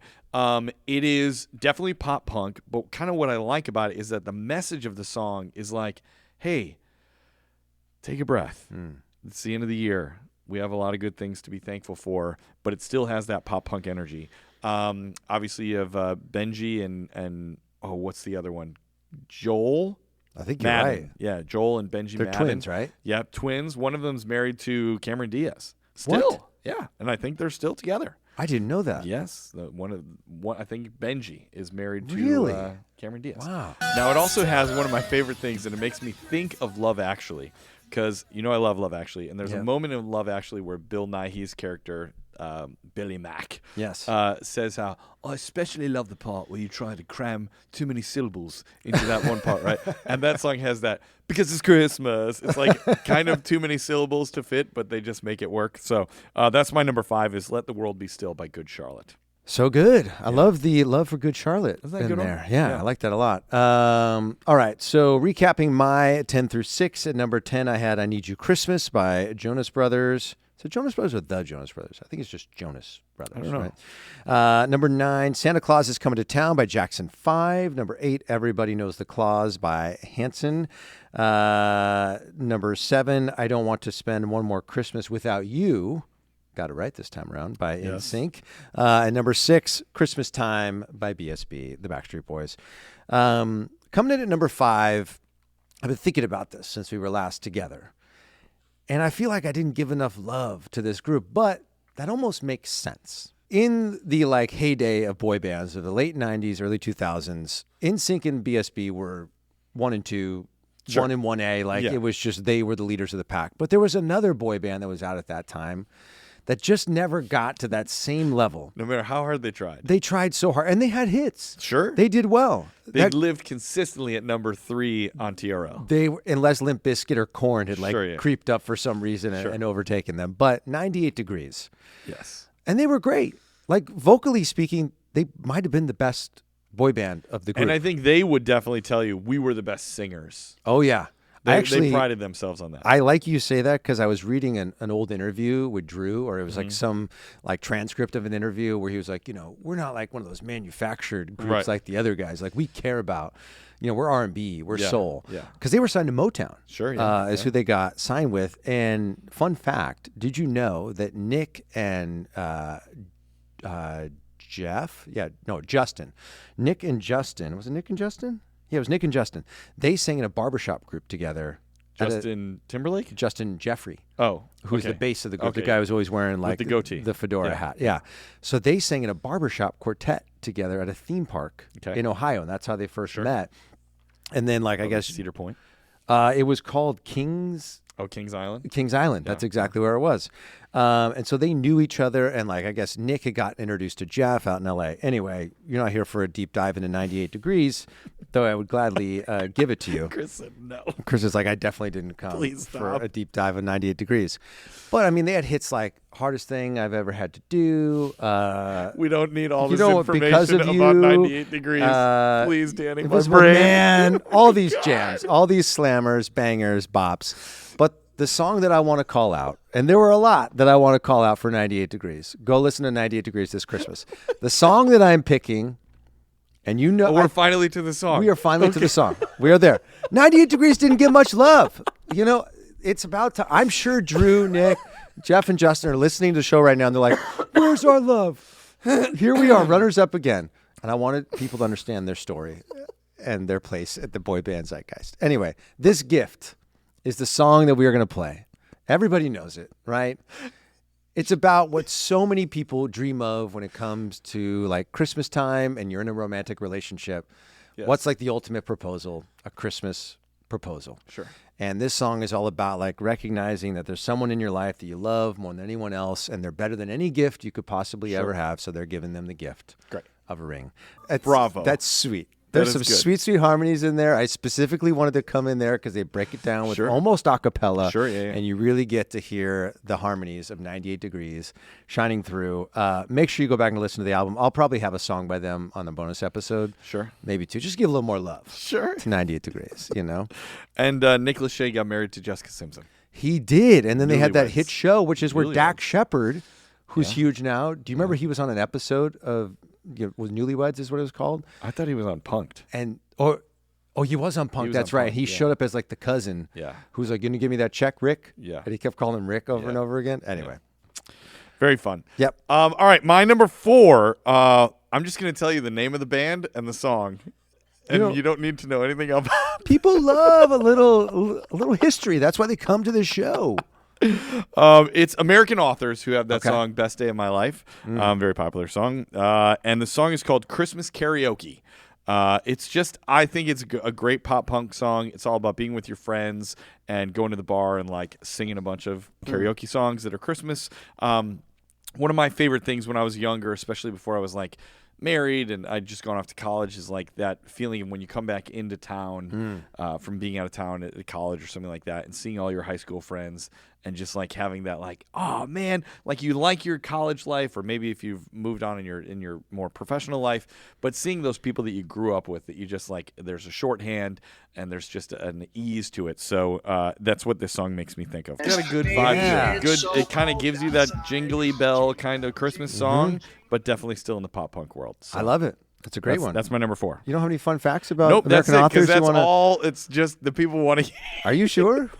Are you sure? Oh God, are you going deep on all of these? Please don't. I mean, next up, no. Look, Chris, so you can have it teed up, Chris. For this next song, it's going to be, I'll reveal it really quickly here, and it's going to be Finally It's Christmas by Hanson. Great. So, Chris, if you can tee it up to about the 109 mark, we'll take it for about 30 seconds from there. But this is off the Finally It's Christmas album. I watched the music video for this. I hadn't seen it. And what they do is like, it's like a throwback, and they're sort of paying homage to all the various Christmas specials that have happened from like the decades of the 50s and 60s. And if you listen to the song, like what they are doing in this is like really painting the picture of whether you're a child or you're in your 90s, like Christmas time is something that we all look forward to. We look forward to the joy and the magic of the season, and how excited we all get when it's finally here. Finally, Christmas time is here. So that's all I'll say about the song. I'll let the song speak for itself. That sounds fun. It's a fun like song. that. I think the moral of this is that we love Hanson. Hanson doesn't get enough love, frankly speaking. I think Hanson needs more love. I'm going to say it again. One of their best songs ever is Penny and Me.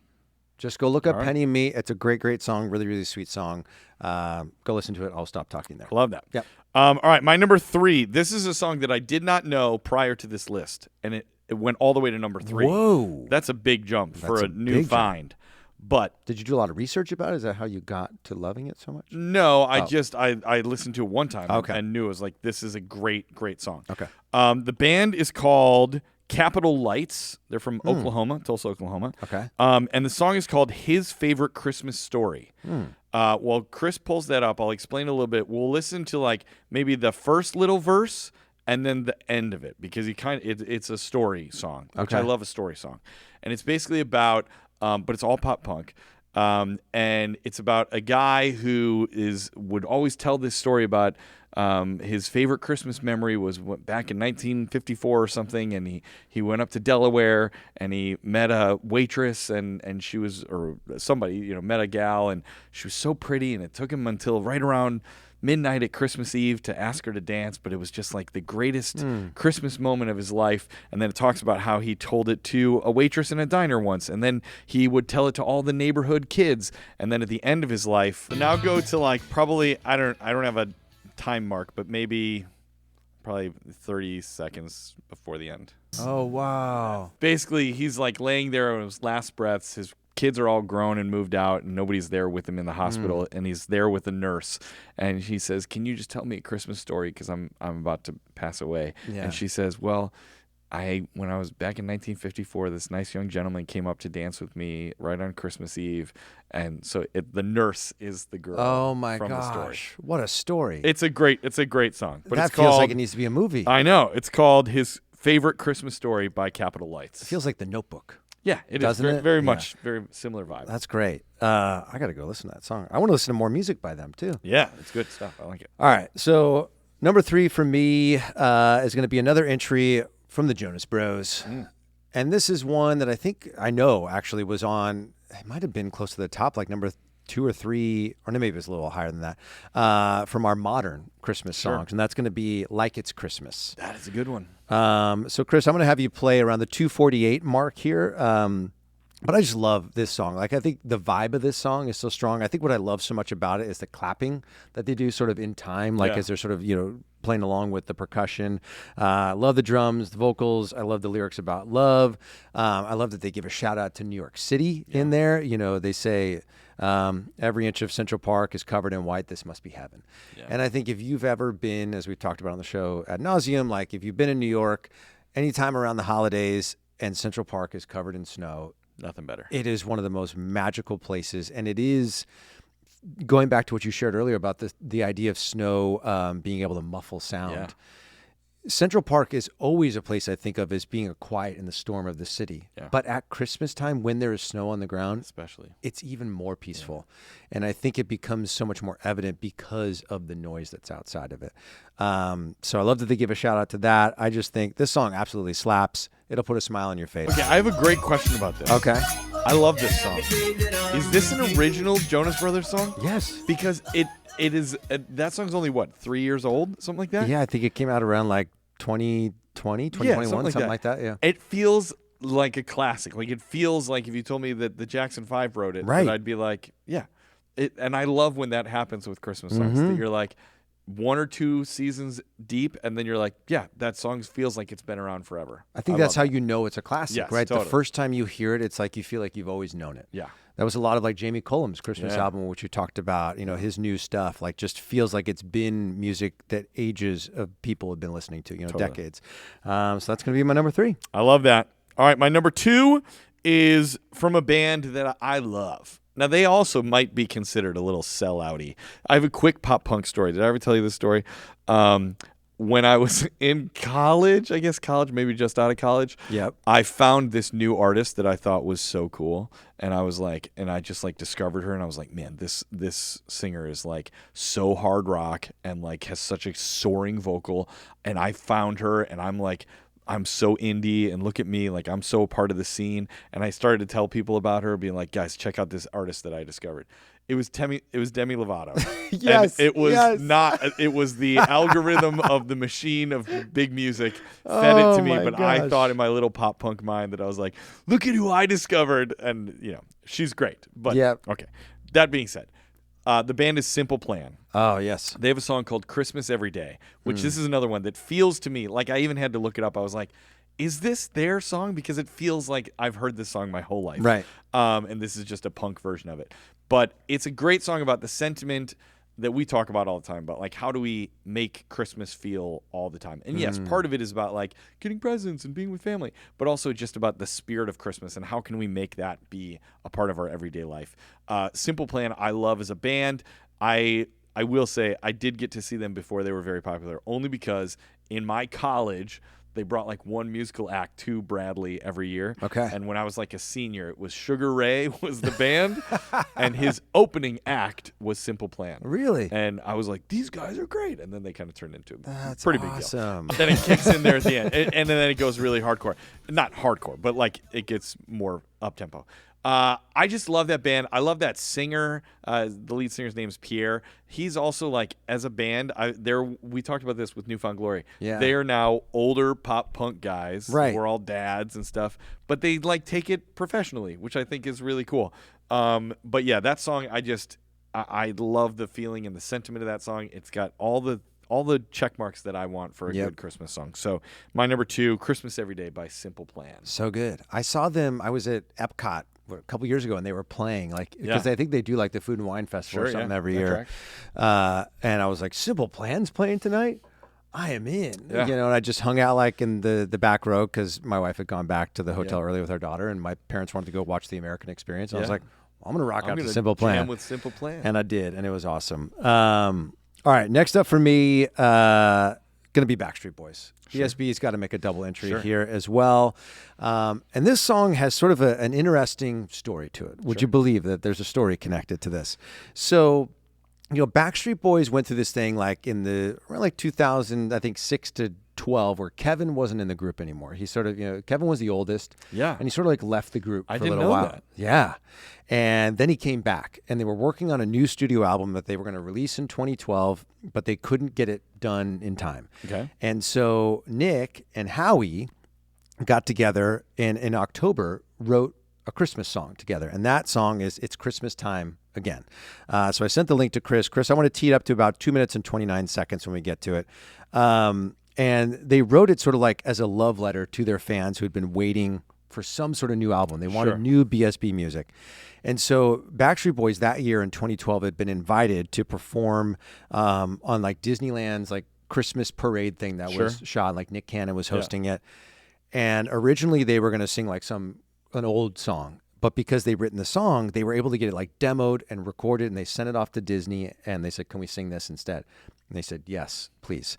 What's interesting about this song is that it's never appeared on an album until their Christmas album they just released last year. Okay. And the only way you could get it was if you got the vinyl.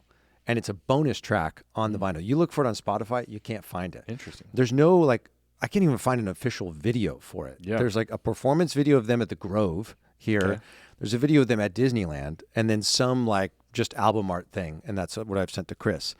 But what I love about Backstreet Boys, and this goes to a lot of what we're talking about with the pop punk rock and boy band, is that these guys have clearly formed a tight relationship over the years. And it's what enables them, I think, to keep doing music together.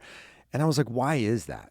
Why were they so tight, right? Because they were just formed. They were put into a group. But it's like, Nick was 13 when he started with this group. These guys were so young. They went through so much together, touring around the world and becoming international celebrities. And I think through that, it creates this incredibly tight bond, which obviously endures to this day. And I think it's a testament, very similarly, not to call us the Backstreet Boys of podcasting, but this brotherhood that we have formed. And if you guys ever wanted to form a boy band together, I wouldn't be opposed to it. I'll be singing bass, just so you're aware. Anyway, so good, right? Yeah. I think it ended up getting used in a commercial or something like that. It does sound like a car commercial. Doesn't it? Or like a Coca-Cola commercial or something like that. That might be that, yeah. It's so peppy. It's got, I don't know, like the way that they wrote the song, like it starts off with like frost forms outside the window. Like they're just painting the picture for like what happens when the holiday season rolls around. And yeah, it's Backstreet Boys. And yeah, it's a boy band. And yeah, it's sugar, like bubblegum pop sort of situation. But it's just got a good feel to it. And I think that's what we want at Christmas time, right? Absolutely. Is we want songs that sing about hope and joy and what this season reminds us of. And I think they absolutely knock it out of the park with It's Christmas Time Again. I love that. That's great. All right, my number 1, this is going to be the last one, is going to be Fairy Tale of New York. Oh, really? Absolutely. Shane McGowan. Wow. Kirsty okay. McCarroll. I mean, it's more punk than pop punk, but I mean, in this kind of a list, it is king among all songs. So I think that was a no-brainer for me. And I've talked about that song ad nauseum, so I don't need to talk more about it. It's just the greatest thing. So good. We'll talk on the bonus episode, but I saw a great video about how the Shane McGowan who wrote it, who's the lead singer of the Pogues, is sort of famously flaky, and it was hard to nail him down to do anything. Right. But they got them all back together when they were a little bit older and sort of talked about the recording of it. But that's cool. It's just the best Christmas song in my opinion. Such a great pick. I didn't know about that song till when you sang it at your Christmas show. It's a great one. Anyway, well, before I reveal my number one, thank you. Yes. Everyone for being with us for another season of Christmas Countdown show. Crazy. Season 4 seasons that we have done this show. Amazing. 70 full episodes in season, and then all the off-season episodes. This show truly is a gift that we are so grateful for. And for all of you who listen, who invite us into the most intimate places of your lives, your cars, your kitchens, your workplaces. It really touches our hearts, and it fills our hearts that we get to be a part of your holiday season. We don't take it for granted. It is one of the most beautiful gifts, this show. And so thank you for trusting us with being a part of your Christmas. Yeah. Like that's really, that's wild. We love you guys. We love, and I know that there's a lot of you who listen, who've never sent in a message, and you may feel like we're only talking to the people that send in messages. No. We're talking to you as well. Yep. We know that because we can tell by the messages that do come in that this show really affects people, and so we're happy that to do it. We hope that you've had a good holiday season. We hope that you can hold on as tightly as you can to this feeling and this kind of vibe. Bring these vibes into the new year about being kind to people, believing in hope, having forgiveness in your heart, looking for the best in people. And let's just try to make that the vibe that we go forward with into 2025. So, 100%. Danny, it's been a pleasure, buddy. Dude, love you, bro. Appreciate Love you too. bro. And we'll probably be back with some sort of post-Christmas episode for everybody, our Unwrapped episode. And in the meantime, if you're looking for more countdown shows and you want this vibe throughout the year, please check out Disney Countdown, hosted by the Magical Millennial and the Dapper Danielle.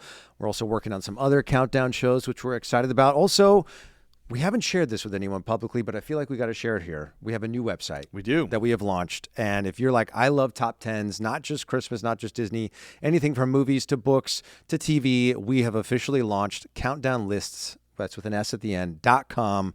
And we're really excited about it. It's sort of in its infant stages right now. It's going to continue to grow. It's going to get more and more lists for you essentially to create. So if you're like, I want to create my own top 10 Christmas songs or movies or food, we're getting there. It's all there. Yeah. And you can go create your own top 10 and your votes determine what the global top 10 is. So please check it out, countdownlists.com. We would appreciate you guys looking at it. If you have any feedback for us on it, you can email us kringle@christmascountdownshow.com. But that's another new endeavor we're excited about. So please make sure you check that out along again with Disney Countdown and any new Countdown Network shows. And we want to say an enormous thank you to In the Light Productions and at holiday_experience 24. You have a few more days when you're listening to this. They're open until December 23rd or 22nd. Yep.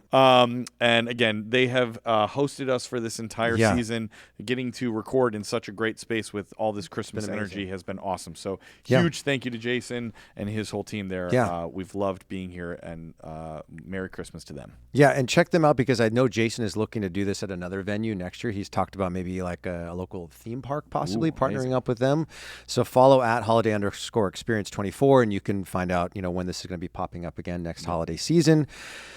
Anyway, with that, why am I grabbing my phone? I know what my number one is. I knew it from the moment we talked about doing this, and I'm sure everyone who knows me and knows boy bands knows that there is one song to rule them all when it comes to boy band Christmas songs. It is one of the greatest Christmas songs of all time.